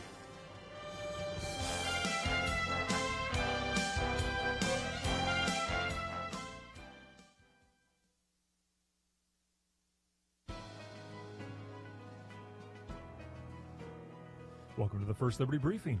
I'm Jeremy Dice. Easter is a special day on the Christian calendar, but for On Fire Church in Louisville, Kentucky, the spring of 2020, it would be more than special. It would be memorable. They intended to hold a drive-in Easter service since the COVID-19 pandemic prevented them from meeting in person, but Mayor Greg Fisher forbade it. Actually, the mayor said the police might attend too, but only to write down license plates and force attendees into a 14-day quarantine period. First Liberty Institute sought a temporary restraining order late on Good Friday. Less than 24 hours later, Judge Justin Walker granted the TRO, explaining that the mayor's actions were, quote, violating the free exercise beyond all question, unquote. He noted that Louisville targeted religious worship by prohibiting drive-in church services while not prohibiting a multitude of other non-religious drive-ins and drive-thrus, including drive-through liquor stores. He concluded that if beer is essential, so is Easter. Well, Judge Walker's opinion recalled the experience of the pilgrims who, he said, understood that no place, not even the unknown, is worse than any place whose state forbids the exercise of your sincerely held religious beliefs. Even in times of worldwide pandemic, the First Amendment does not hand in a doctor's note and take the day off. Rather, it preserves and defends the first of our freedoms given to us by God himself. To learn how First Liberty Institute is protecting religious liberty for all Americans, visit firstliberty.org. Hi, I'm Kelly Shackelford, President and Chief Counsel of First Liberty Institute. I hope you enjoyed this episode of First Liberty Briefing. You can learn more amazing stories about how everyday Americans are standing up and saving religious freedom. Just visit firstliberty.org. You'll be inspired, educated, and informed. Visit firstliberty.org right now.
Now, back to Point of View, your listener-supported source for truth. For just a few more minutes, continue our conversation with Dr. Michael Yosef. The book is entitled Saving Christianity, ? The danger in undermining your faith or our faith and what you can do about it. And your last section is about grace and truth together. And in particular, you're really challenging us to live out an uncompromised faith. And I love the story you tell there of an individual that was a pastor of a very large church, and he heard you preach, and then even in a later conversation said, okay, Michael Yosef, you got to get serious here. You are never going to grow your church if you preach in such an uncompromising way. Boy, did you prove him wrong. If nothing else, boy, did the Lord prove him wrong. And I think that's what we need. The world today wants to know if somebody is really going to stand for something they believe in. And that's why I think it is so important that we have an uncompromising faith. What's your thoughts? Yeah, absolutely. In fact, the word he used is in-your-face preaching. Yes. He said, in-your-face preaching like this may have been in generations past, but today, if you're going to really build in, at the time, I guess we had, 600 or 700 people in the congregation. And he had a Sunday off and was visiting, and he said, if you're going to really build this to be a big, great church, you have great location right on the highway, and if you're going to have a great church, you've got to be able not to do this. And that's not hard. In fact, bless his heart, he offered to help me.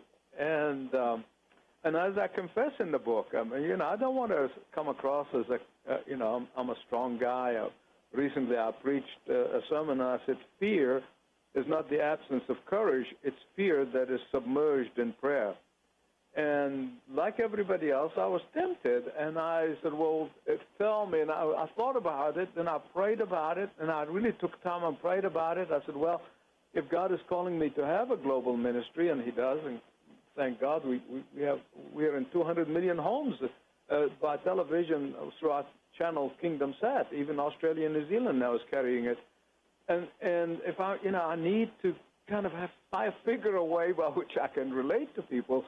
And I wonder if this brother is right. And in a time of prayer and fast, the Lord really brought a rebuke to me. And he said, I saved your life so many times. I rescued you from ways. And, my life story is published in a book called Trust and Obey, where I literally stood death several times, and God literally supernaturally delivered me. He said, I didn't do all of this, so you can come to be another popular preacher. That's the Lord. I remember sobbing at that time, and I was really repenting. And I said, I'm sorry, even I thought that I could do this.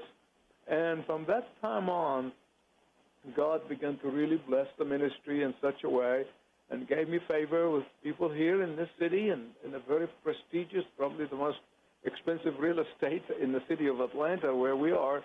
And he gave me favor and led so many business leaders in the city to Christ. And as they say, the rest is history. So I want to take that same encouragement that the Holy Spirit gave me and pass it on to all your listeners, Kirby, those who are listening right now. Look, the scripture is very clear. I honor those who honor me, says the Lord. So don't be tempted, because somebody's got a big mega church by softening the message and preaching a positive thinking and have positive thoughts, that you cannot be blessed unless you do that. No. God has a blessing with your name all over it just for you when you honor him and honor his word and stay truthful to his word. Preach it in love. And as I said, I often preach it in tears. And now, the guys edit this out of television. God bless them. But I have no embarrassment or shame that I sometimes preach in tears when I'm giving an invitation and calling upon men and women, boys and girls, to repent and turn to the Lord. It's not out of arrogance, it's like I was talking to a Jewish neighbor of mine, and he was saying, well, Michael, I'm just a heathen. I said, Bill, I'm a heathen too. He looked at me and said, really? I said, yeah, except I know that I'm a heathen, and I confess that I'm a heathen, and God forgave me. That's the difference. And so we're not preach out of arrogance or pride, but we preach out of humility and brokenness because we have received mercy, and therefore we want to pass that mercy to others. And so, yes, I am absolutely, you got me on my soapbox because that's the passion that God gave me. And I've been speaking to pastors. Salem has been putting me out to speak to pastors who got canceled in the last couple of months, but I plead with them from Jude, deliver the faith that once delivered. It's a trusteeship. It's a stewardship. And when you and not faithful as a trustee of this Word of God, what are you going to be unfaithful with? And so it is a challenge, and it's a challenge to lay leaders. It's a challenge to pastors. It's a challenge to heads of parachurch organization, that we should never be ashamed of the name of Christ and try to change names of our organization just because because some people don't like it. A very well-known megachurch pastor said he just doesn't tell people, we can dump the Old Testament simply because it was an atheist, and I mentioned that in the book. An atheist kind of made fun of the Jonah and Noah and the flood, and so but who cares? I show some other ways that you can defend the Old Testament without having to, be the what's the word I'm thinking of? That he uses. He says, basically, not. They want to kind of be modern and progressive and all that kind of stuff, and it just doesn't work. He basically ditched the Old Testament. Yeah, that's really sad. Well, we're just about out of time, and I did want to talk about what is available on your website, ltw.org.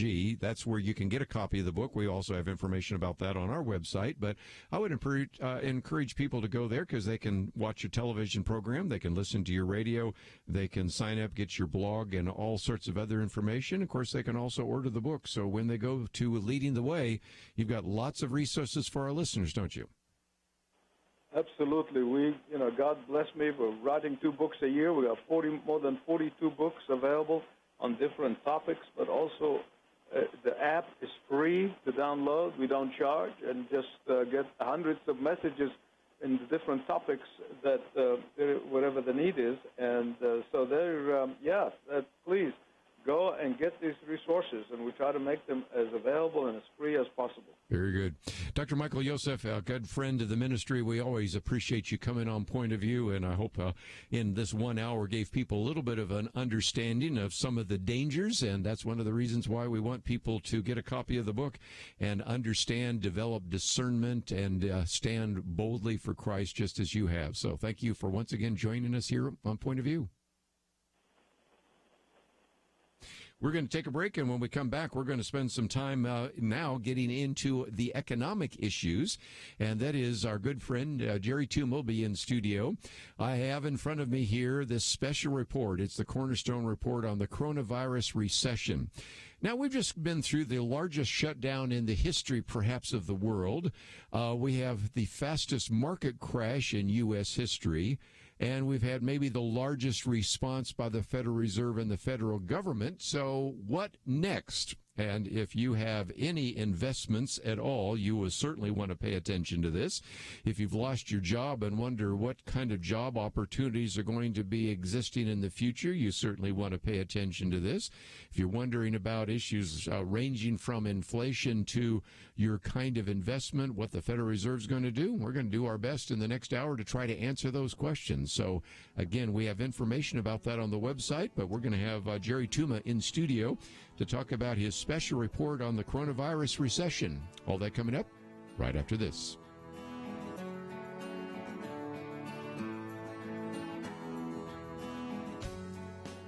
Having civil conversations about important issues seems to be harder and harder.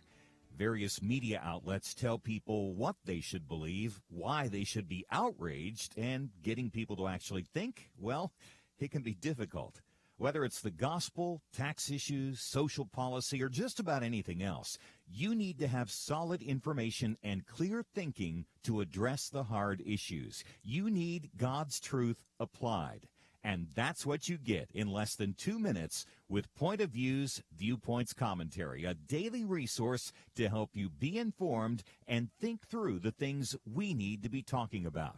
It is free and will arrive in your inbox each day when you visit pointofview.net/signup. Sometimes we know we should say something, but we're silent because we're not quite sure what to say. Viewpoints Commentary can help you break the silence and change the narrative. It can make you a more equipped agent for truth.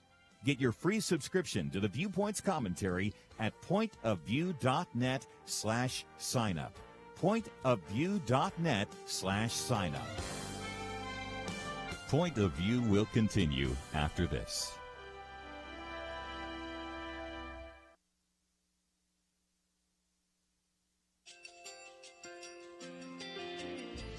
I just want to thank you so much for all the wonderful programming you have. You're just absolutely fantastic. I recently started listening to Point of View, and I really found it interesting because of the different subjects you cover. Thank you for that. I really appreciate everything that you do in keeping us informed. Thank you, Kirby, for everything that you've been doing. I appreciate all the work that you're doing, advocating for the Word of God. Thank you so much. Point of View, I think, is absolutely necessary because it's a Christian perspective, a biblical worldview perspective, and receive very current, up-to-date information about what is really going on, week to week in our culture, which is changing so rapidly, and yet it's morally sliding backwards. Yeah, first of all, I thank you guys. Y'all's program is wonderful, and enjoy it every day. I learn so much every time I listen to it. Point of View Radio Talk Show.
Hi, this is Kirby Anderson. You know, each day we take on the tough issues and provide a biblical perspective to them. The topics we cover are wide-ranging: apologetics, theology, prophecy, creation and evolution, intelligent design, marriage, family, child-rearing, the millennial generation, trends in society, politics, economics, business, religious liberty, the Constitution, public policy, foreign policy, military policy, tensions in the Middle East, abortion, homosexuality, pornography, sexual ethics, media, technology, history, and America's godly heritage. We talk about anything that affects your faith, your family, or your freedom. So don't go anywhere, because Point of View continues right now.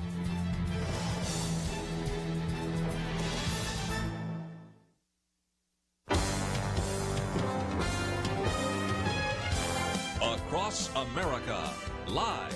This is Point of View.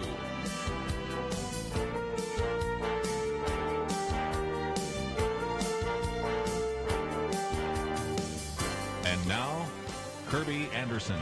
Thank you for joining me. This hour we have in studio with us Jerry Tuma, and we're going to be talking about his special report, Coronavirus Recession. And if you have money invested in the stock market, you certainly want to pay attention. We have more than 35 million people that are unemployed. If you're one of those individuals, you certainly want to pay attention. So we're going to talk about what it looks like in the future and how to really begin to make sense of some of the things that have happened over just the last few months.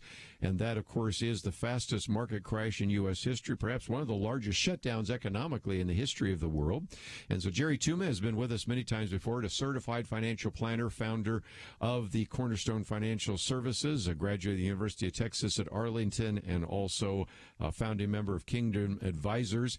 He is, of course, the president of Cornerstone Financial Services, a state-registered investment advisory firm in Dallas.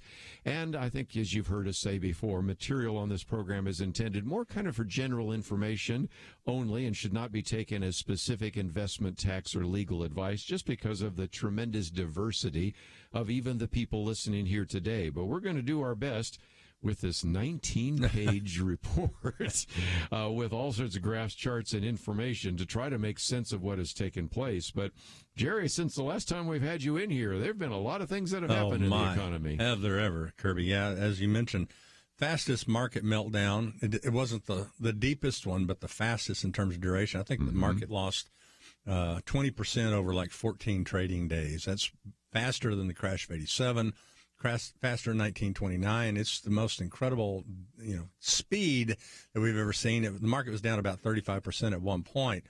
And the layoffs, nothing in history has ever approached the amount of layoffs and how quickly they've happened. Up to, 36.5 million people have been laid off. Now, optimistically, a lot of those people are saying, well, maybe it's temporary or maybe it's a furlough. And I'm like, yeah, I don't think so. I'd love to be optimistic, and I am optimistic in the long run. I think we pull out of this. My concern about where we're headed right now is really a mutation of the virus. I mean, so far, one lab in Los Alamos has already stated that this is a mutation already, that there's been a mutation from the original virus in China to going to the one that's started in Europe and come over here. And, of course, I'm not a scientist, but if you're developing vaccines for the one that was in China and then it mutates, that's what happened in before World War, or during the World War I virus, the Spanish one. So on the one hand, I see incredible amount of fiscal stimulus, meaning government printing press. Right. So the federal government is going into horrific amount of debt. And in the short run, people ask me, yeah, but isn't that bad? No, in this situation, it's a good thing. Why? Because when someone has an incredible health crisis, you need to intervene sometime. And that's kind of what this was. This could easily have spiraled into worse than a Great Depression kind of deal without that kind of stimulus, both from the Federal Reserve and one of our analysts, bank credit analysts, is saying they think $11 trillion will be the number when they're done. Unbelievable. In terms of how much, let's call it the printing press, which is not the technical way it works, but just call it that. Printing money and stuffing it into the system to keep liquidity. This meltdown has been a global one, not just in the United States. And then the federal government may end up with a $5 trillion bill out of this whole thing easily, maybe more than that. So I know you and I over the years have talked about someday we're worried about the federal government's budget deficits just running amok with us. Well, that's happening right now as we speak. It sure is. Alpine Macro, one of our other analysts, said they think that we could be running 5 to 10% of the economy deficits forever from now on. We've already more or less passed World War II debt levels. And so I just think that what this inevitably does, and it doesn't do this in the short run, Kirby, as you know how this works. The printing press sort of is what you think of as causing inflation, our dollars becoming worth less over time. But it's really kind of a two-stage process. It's two parts of the equation. The money supply, or the amount of money they print, makes the value of those dollars go down. They're worth less in terms of goods and services. But it's also kind of the velocity, what we call the velocity of money, to get into a technical economic term. So if you're thinking it, let's say you're trying to start your car on a cold morning out in the garage, and you turn on the crank and, you finally get it started up, and you let it warm up for a moment. You can push the throttle, the accelerator, all the way to the floor into the red line on the tachometer. You can even burn your engine up sitting there if you don't put it into gear. Well, that's what this is like. So we're printing enormous amounts of money, which I believe cause rampant inflation down the road. But until we get it into gear, that velocity of money, which is how fast it turns over in the system, is you're just sitting there parked right now. So from a standpoint of inflation in the short run, the car's parked. It's not going to be that.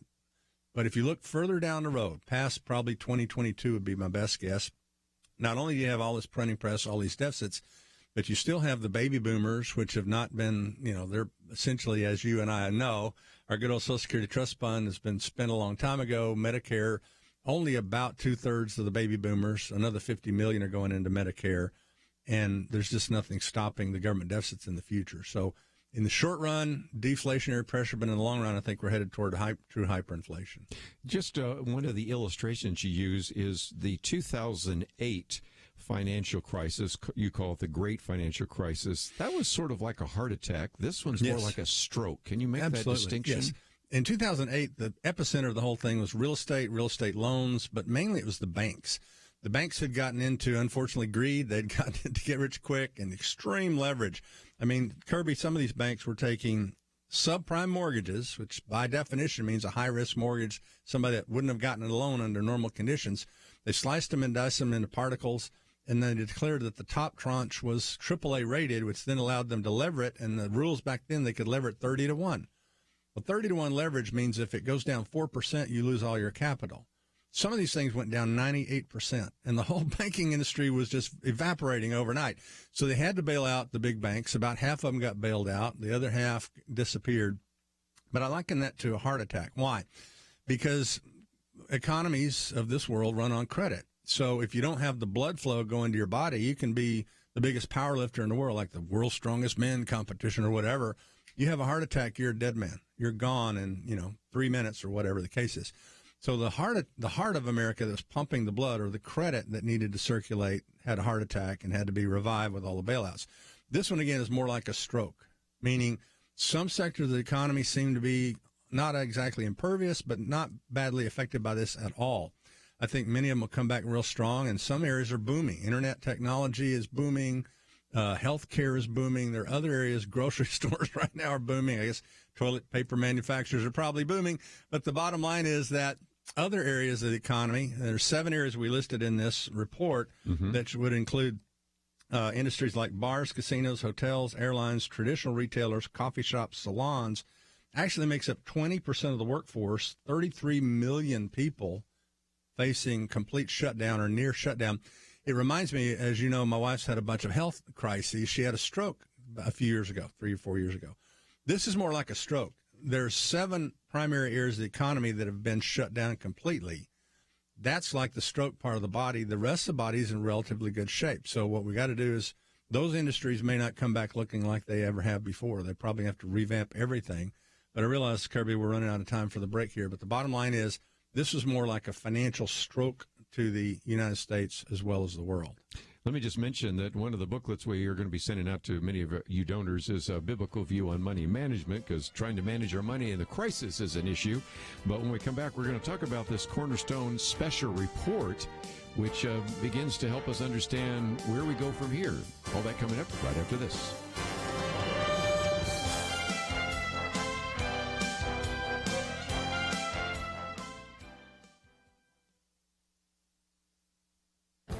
This is Viewpoints with Kirby Anderson. You know, for decades, we've seen awards given to music, movies, and TV programs that didn't deserve them. Usually they were rewarded because they were edgy or promoted the latest leftist fad or ideological cause.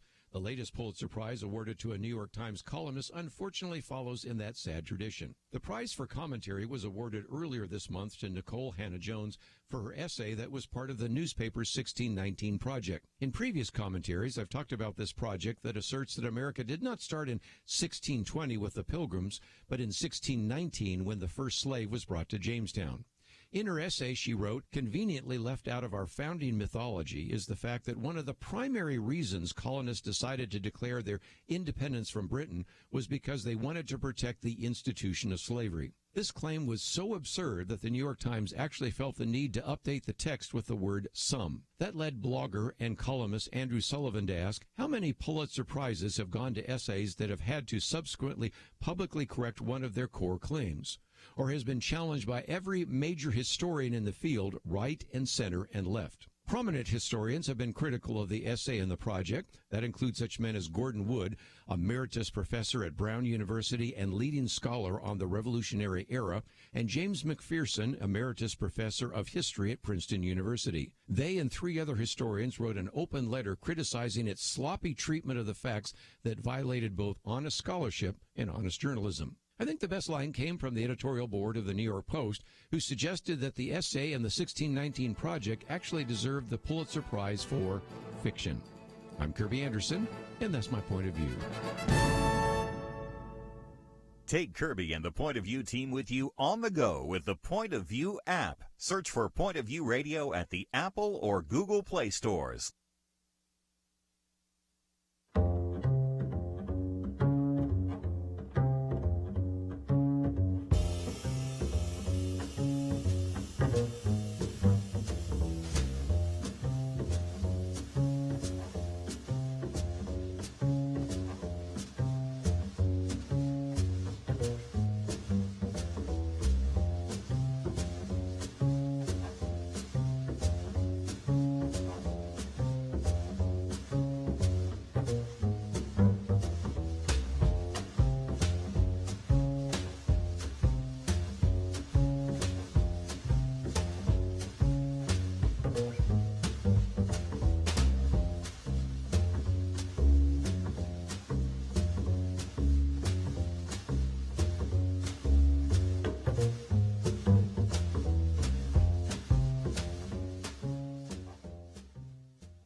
You're listening to Point of View, your listener-supported source for truth. Jerry Tuma in studio with us today. He's a certified financial planner, and we're trying to just give you a little bit of a perspective on what we are calling in this special report the coronavirus recession.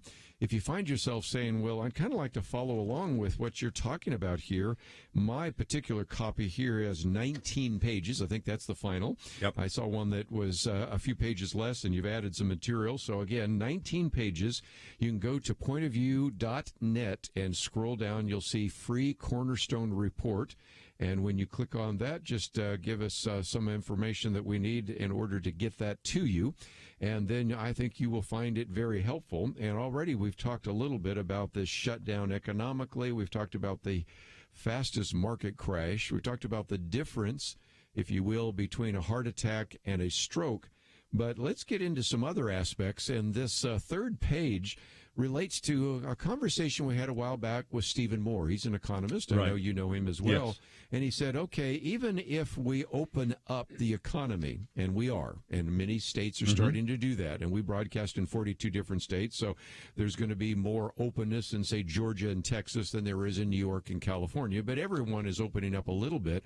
But one of the graphs that got my attention is the one where you ask, now that these restrictions, these stay-at-home restrictions are lifted, would you be comfortable in going to, and then a restaurant, getting on an airplane, a large event? And a lot of these people are saying, you can open up the restaurant, but I may not be going. You can make the airplanes fly, but I may not be getting on an airplane. So that means that the dynamism that needs to take place to get the economy back isn't going to happen right away. It's very different, especially, again, as we mentioned, the first part about the 7 sectors: retail, traditional retail, airlines, hotels, restaurants. This was a CBS News survey originally. If the stay-at-home restrictions are lifted, would you be comfortable going to a bar or restaurant? Only 29% said yes. Mm-hmm. Now, if you run a restaurant, restaurants have an assembly line from A to Z. The onboarding, the people that meet you at the door, the people that are the cooks, they have to have the food, they have to have all this stuff done to work, and you get 29% of the people show up. Can they make a profit with that? And some of them are increasing the spacing. Getting on an airplane, only 15% said they would do that. A large event like sports or whatever. What are you going to do if you don't open college football in the fall, where vast majorities of the money for a lot of these colleges are made in their sporting events? Only 13% there. So, again, this is shifting our economy completely.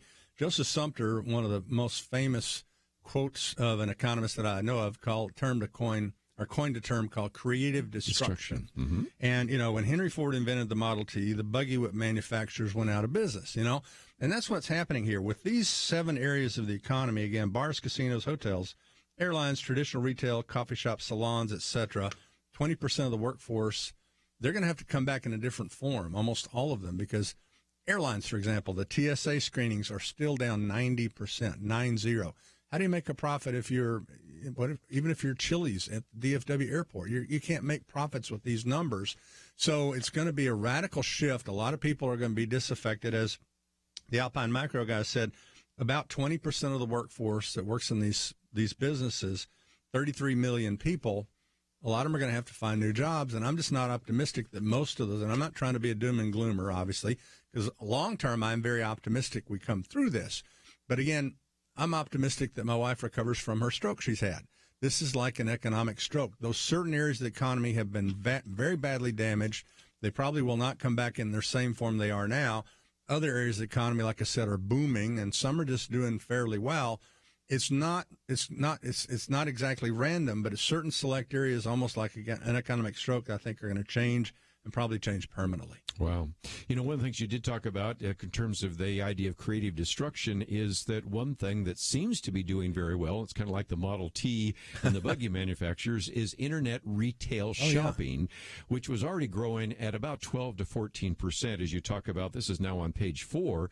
And that's going to grow even more. And I was just thinking about this, Jerry, that most of the purchases I've made over the last 2 months, almost all of them have been online. Yeah. Now, it hasn't been that, of course, you can't buy groceries necessarily online, although I suspect there are probably people that do that. But there's a sort of an implication that if you aren't in the online economy, you might think about that, because that may be the future for a lot of these particular companies. A lot of the early adopters started doing that early, and it's, of course, been growing again, 12 to 14% compounded rate of growth for online retail just in the last 5-6 years. But this is going to hyper escalate, because a lot of the late adopters will start doing online shopping, and then they'll go, do I really want to go to a mall? I have to wear my mask to go to a mall. Well, the mall traffic's down 90% or so, because some of them around here, the one across the street from our apartments, open back up. But the few people that are there are all walking around with masks and or gloves.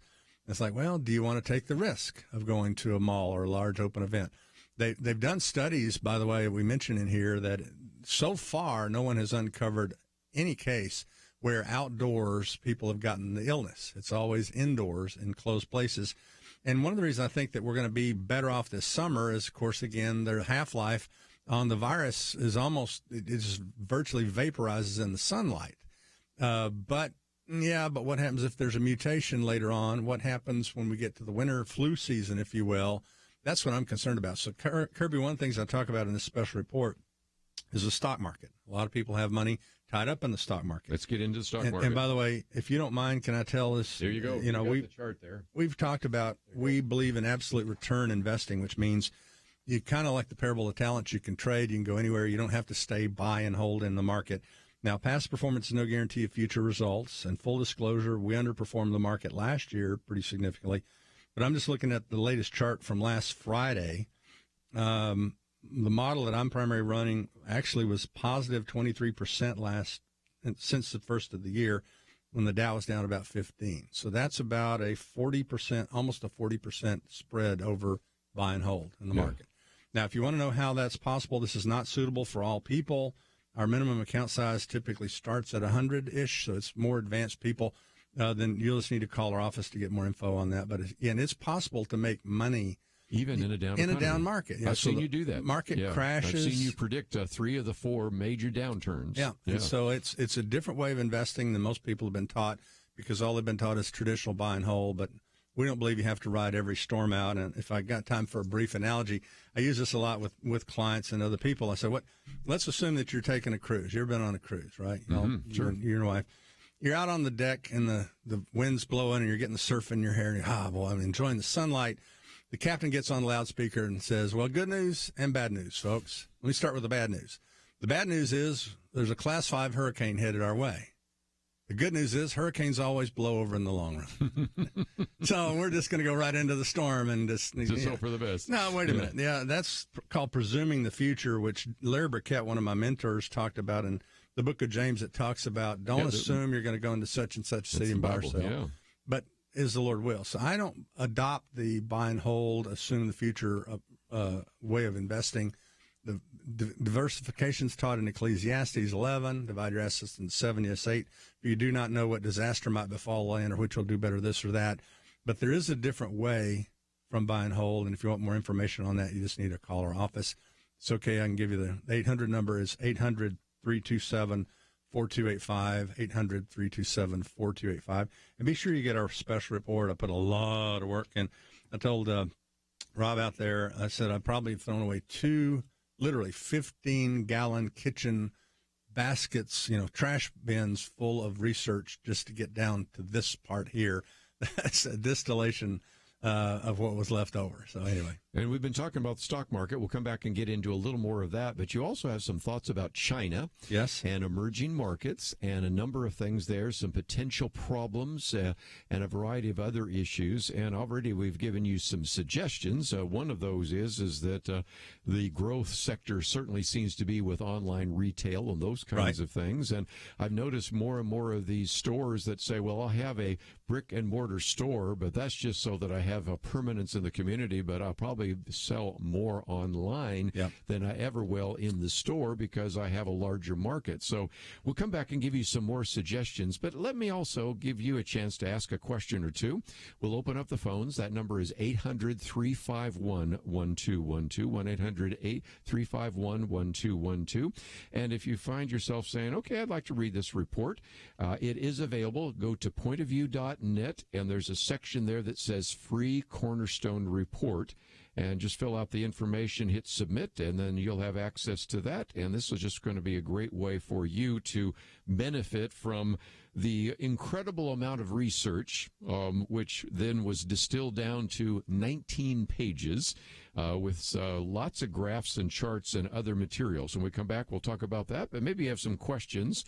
I know almost all of us do, and we can't necessarily always predict the future. Nobody here claims to be an Old Testament prophet nor the son of a prophet, but we do see some trends, and we can certainly point out those trends so that maybe you can make some wise and discerning investments and decisions. Let's take a break. We'll come back with more right after this. When you give to Point of View, does it make a difference? Jeremy Dies would tell you that it does. He grew up listening to Point of View in the back seat of his mom's car, and it helped to shape his thinking. I had parents that were able to sit across from me at the dinner table after we listened to Marlon Maddox and Kirby Anderson years ago and think through what the scriptures say about these issues of current significance in our lives. That's only possible because Point of View has come along and ministered into my life and made me who I am today. And here I am today defending religious liberty, partly because Marlon Maddox and Penn Dexter and Kirby Anderson were the ones that were pushing me towards all that. They taught me how to think through these issues. They didn't tell me what to think. They taught me how to think. Each gift you give will change lives. Not every Point of View listener will become a Jeremy, but if they listen for very long, they will be changed. And that will change how they impact and affect the lives of the people around them. So make that decision to change a life today. Join the Truth Team and boldly stand for truth in a world of lies, distortion, and information manipulation. Go to pointofview.net or call 1-800-347-5151. That's 1-800-347-5151. Point of View will continue after this.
listening to Point of View. The opinions expressed on Point of View do not necessarily reflect the views of the management or staff of this station. And now, here again is Kirby Anderson. Jerry Tuma in studio as we talk about the coronavirus recession. Let me just mention that this, and I'll hold it up for those of you that happen to be watching online, just gives you an illustration of some of the graphs and charts. And this particular graph, Jerry, is how long can small businesses survive without revenue? Now, we have the Paycheck Protection Program and some of that to help some of those. But again, if you look at some of them can't survive more than a month without revenue, 1 to 3 months, and the rest. And you start doing the math. And recently, Forbes was suggesting that maybe 42% of companies that exist right now won't survive. And even if you believe that that's increased by twice as much, and maybe it's only 21%, still to say 1 out of 5, that means restaurants that you maybe go to won't exist anymore. The car dealership where you bought your car might not be there. The grocery store where you used to buy your food doesn't exist.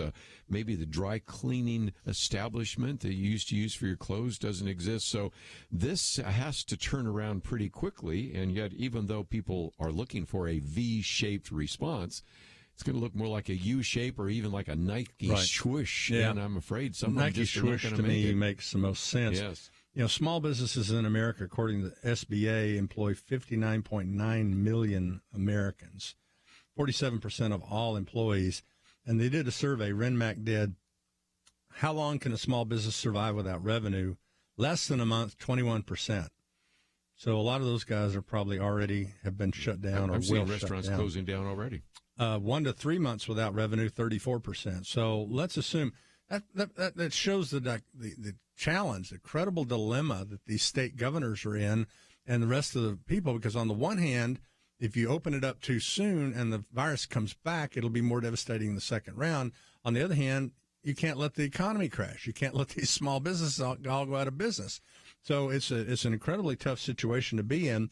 But it also says, and again, we want to be optimistic wherever possible. We want to be brutally honest in our assessment of our current reality, as the book Good to Great says, and you have great optimism, absolute faith you prevail in the end. The good news is out of these ashes, there's going to be others, kind of like a forest fire. Sometimes that's necessary to pop the buds that you start the new seedlings with. There's going to be a lot of new businesses that open up out of this, assuming the left liberals don't take over and make us a near communist country with total government control. But the bottom line is there's going to be a lot of new businesses pop up that will create great wealth in the next decade or so.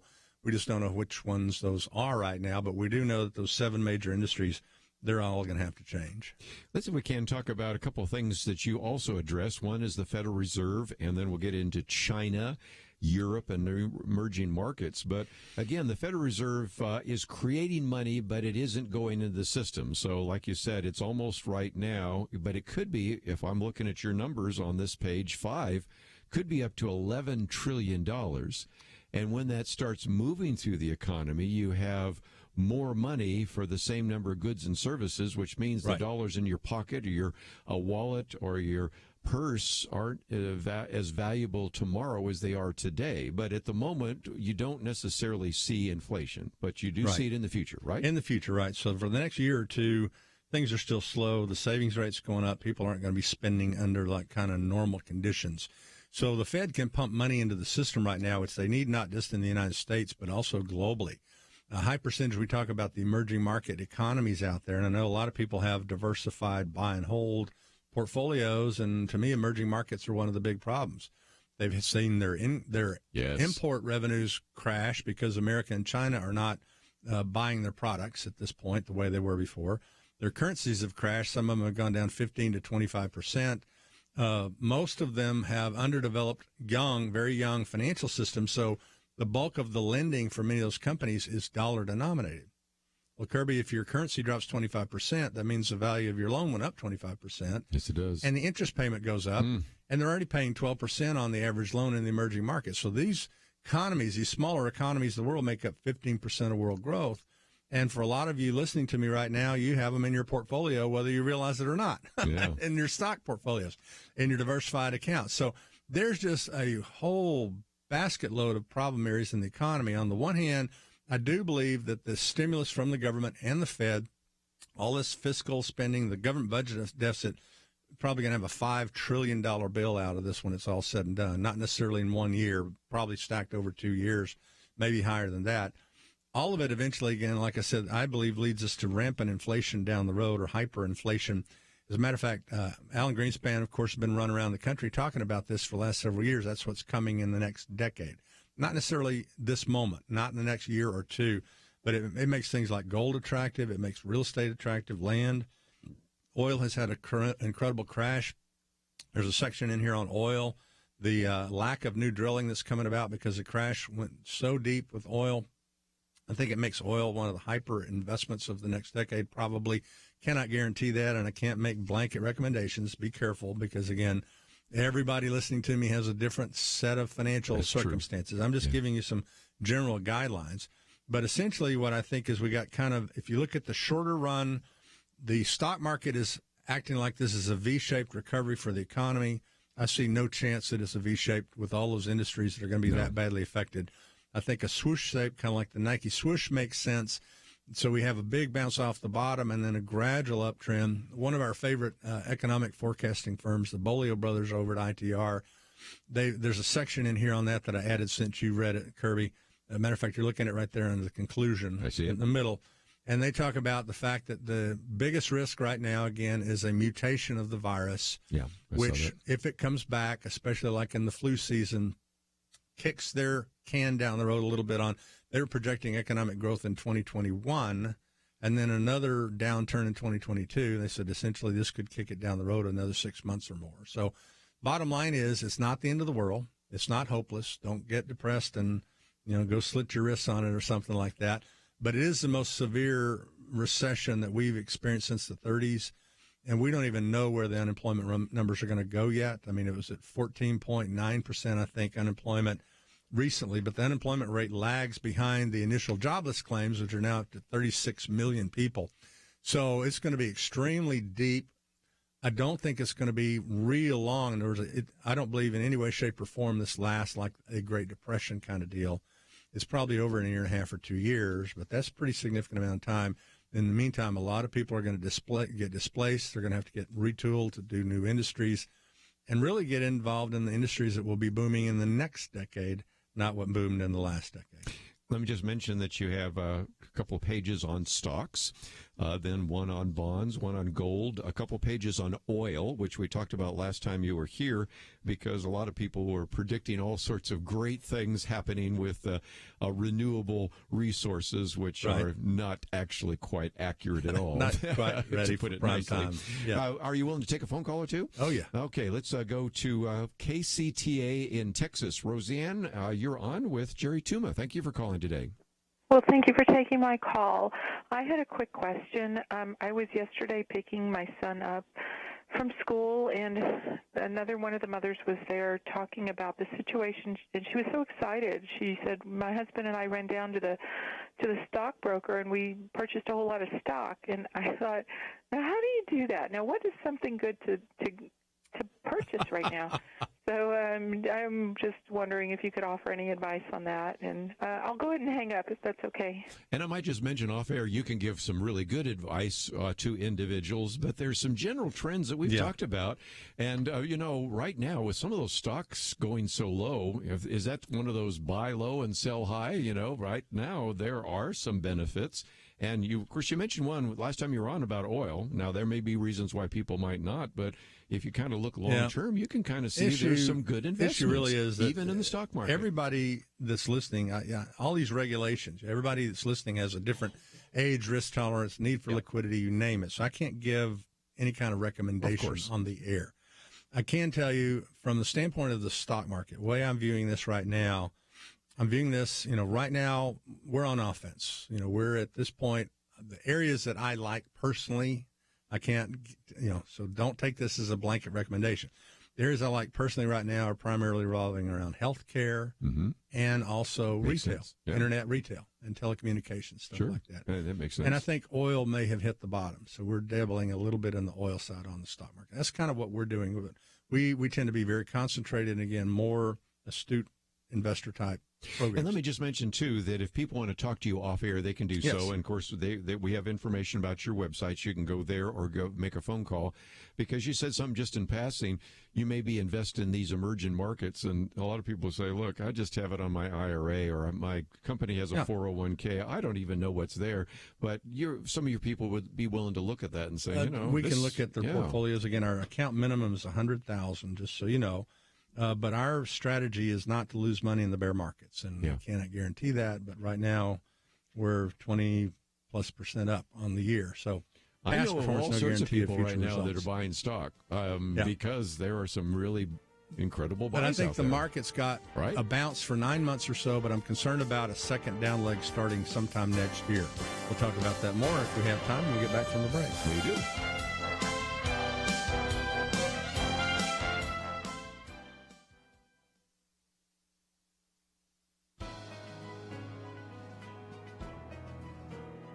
Welcome to the First Liberty Briefing.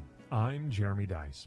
Easter is a special day on the Christian calendar, but for On Fire Church in Louisville, Kentucky, the spring of 2020, it would be more than special. It would be memorable. They intended to hold a drive-in Easter service since the COVID-19 pandemic prevented them from meeting in person, but Mayor Greg Fisher forbade it. Actually, the mayor said the police might attend too, but only to write down license plates and force attendees into a 14-day quarantine period. First Liberty Institute sought a temporary restraining order late on Good Friday. Less than 24 hours later, Judge Justin Walker granted the TRO, explaining that the mayor's actions were, quote, violating the free exercise beyond all question, unquote. He noted that Louisville targeted religious worship by prohibiting drive-in church services while not prohibiting a multitude of other non-religious drive-ins and drive-thrus, including drive-through liquor stores. He concluded that if beer is essential, so is Easter. Well, Judge Walker's opinion recalled the experience of the pilgrims who, he said, understood that no place, not even the unknown, is worse than any place whose state forbids the exercise of your sincerely held religious beliefs. Even in times of worldwide pandemic, the First Amendment does not hand in a doctor's note and take the day off. Rather, it preserves and defends the first of our freedoms given to us by God himself. To learn how First Liberty Institute is protecting religious liberty for all Americans, visit firstliberty.org. Hi, I'm Kelly Shackelford, President and Chief Counsel of First Liberty Institute. I hope you enjoyed this episode of First Liberty Briefing. You can learn more amazing stories about how everyday Americans are standing up and saving religious freedom. Just visit firstliberty.org. You'll be inspired, educated, and informed. Visit firstliberty.org right now.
Now, back to Point of View, your listener-supported source for truth. Back for a few more minutes, and Jerry Tuma in studio, and we're spending some time talking about his special report, which we'd like to make available to you if you'd like to get it. It's available through Cornerstone, and it again is entitled The Coronavirus Recession. I want to get to gold in just a minute, but you said something in passing that's worth mentioning, and that is when stocks are low, as they have been sort of in this bear market, oftentimes you can make money, and there were individuals that did very well during the Great Depression, but you also warned that sometimes after you get a downturn, you can get a second downturn. So again, that's why you just need to have some of these expert analysts that you've had a chance to interact with over the years so that you don't make just some kind of mistake. But right now you can see the fallacy of buy and hold Because people have been holding on to stocks that have been dropping precipitously, right? Yeah, and again, the market has bounced back significantly. My view, which I always say I reserve the right to change my opinion later and or tomorrow in this environment, is that we're going to probably have a 9-month rally-ish in the market. I would think so. All this stimulus with the Fed, the printing press with the Fed, and all the government stimulus, that's pushing market back up again. So the market's on happy juice right now. The problem is, and again, past performance, no guarantee future results, there's never been a bear market, and Bank of America actually documented this. A company with a recession, there's never been one that lasted 2 months in history. Now, you might want to bet on it. Well, I'll bet on the one exception to history, or you might go, yeah, but there's usually at least a second down leg. So usually you have the first crash off the bottom, and that's not really the big bear. As a matter of fact, there's on our website, Goldilocks and the Three Bears report. The Papa Bear, the Mama Bear, yes, and Baby Bear. The baby bear. We talk about the Mama Bears, yes, which is what we had this time and in 2018, could morph into a Daddy Bear between now and 2022. How could that occur? Well, number one, you could have a relapse of the virus. You could have a second leg. The virus in 1918 mutated twice, so you had 3 different waves of it. So I would be surprised if we don't have some sort of mutation. Matter of fact, again, some research indicates we may have already had one mutation already. Right. And I'm concerned about the fall in America and the winter because, again, the sunlight tends to just vaporize this virus. So we ought to be okay until it stops being sunny again. It starts getting cold again. Second thing is there's always bad actors out there. We talk about this in the report on stocks. Yeah. You have your Bernie Madoffs. You have your Enrons and MCIs, WorldCom guys. There's somebody out there, because it's human nature, Kirby. People are greedy. They get rich quick. They have leverage. They get overconfident. That's just the way these cycles work. And when you get to the top of the cycle, you can't find them. You can't tell who it was, but you always know. Warren Buffett's famous for saying, you don't know who's swimming without their clothes on until the tide goes out, And so there's people out there that were bad actors in this last cycle at the top of the market. Very true. But you haven't had enough time to find out who those are because they can live off their reserves. They can spend their money in savings until all of a sudden they run out and then they go belly up. Now, what are those going to be? I'm not talking about the small businesses we talked about earlier. I'm talking about probably some big companies out there. In the 2000 to 2002 bear market, we had a 10-year bull market run that ran from when Saddam invaded Kuwait and set 1,000 oil wells on fire until the top of the dot-com cycle in 2000. That was a 10-year bull market run. It took 3 full years to get purge all the excesses, the margin debt, speculation out of the system before you started the next bull market. I don't think this is going to be over in 2 months. I think there's another round somewhere. I don't think it happens before the election, hopefully. I hope. That'll toast Trump if it does. But the bottom line, somewhere in the 2021 to 22 timeframe, probably 2021, I think we're going to have another down leg to this market. Will it be a daddy bear? We don't know. My leaning is it probably will be. But the bottom line is new bull markets don't start when the old leaders are leading. Facebook, Apple, Amazon, Netflix, Microsoft, Google. Those were the leaders of this past bull market. Guess who's leading again? Besides, the biotech for the coronavirus, besides internet retail, which, of course, Amazon's a part of that, the old leaders are coming back to lead again in this cycle. That's not how you start a new bull market. When you start a new bull market, an entirely new set of leaders will come out of that and be the big winners for the next decade, the big trophy stocks. I don't see this being a new bull market. One other question I know people always have, and it's on page 15 on gold. It has, of course, been one of the more stable places during a recession.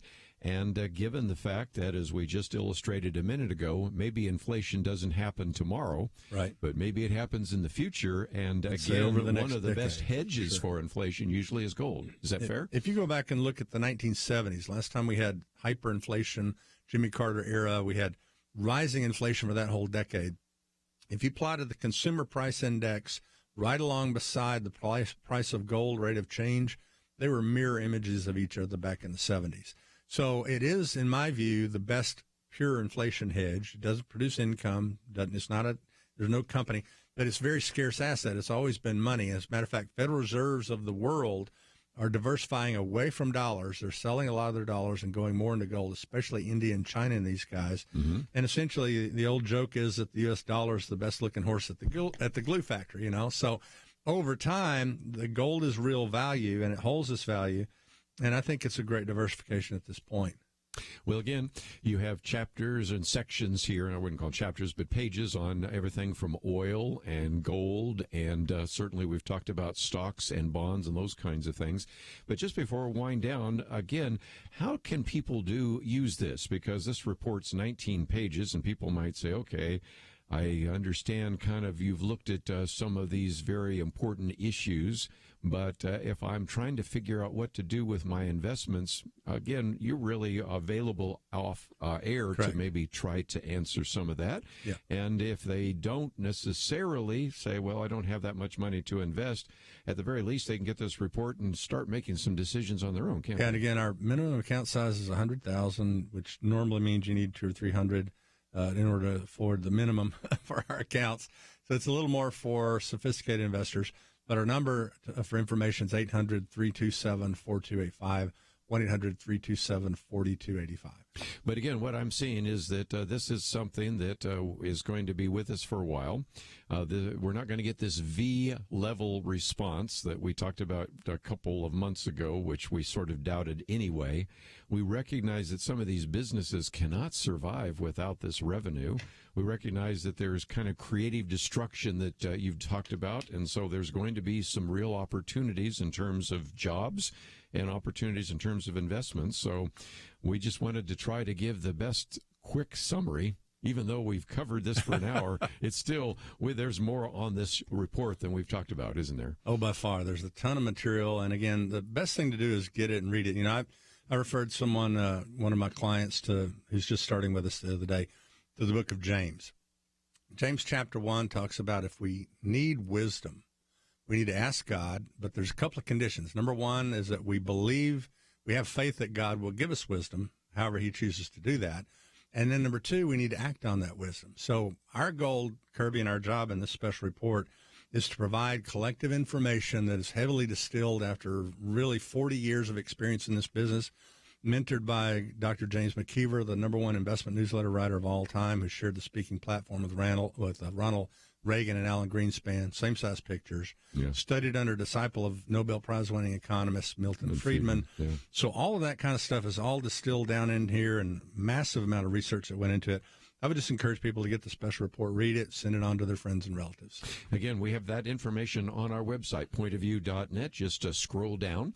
As a program note, we'll come back to this issue of the economy tomorrow a little bit, because Chuck Bentley, who is with Crown Financial, will be with us. He's actually written a special article that we will post, and you can read that. And he's also looking at some of these ideas, trying to give you some biblical perspectives on it as well. Not that Jerry hasn't been doing that as well. And so then we'll get into a variety of other topics. So I hope that you will take the time to visit our website, pointofview.net. And most importantly, I want to thank Doug for sitting in for 2 days, engineering the program. I want to thank Steve for his help as the producer. Hope you'll join us tomorrow right here on Point of View.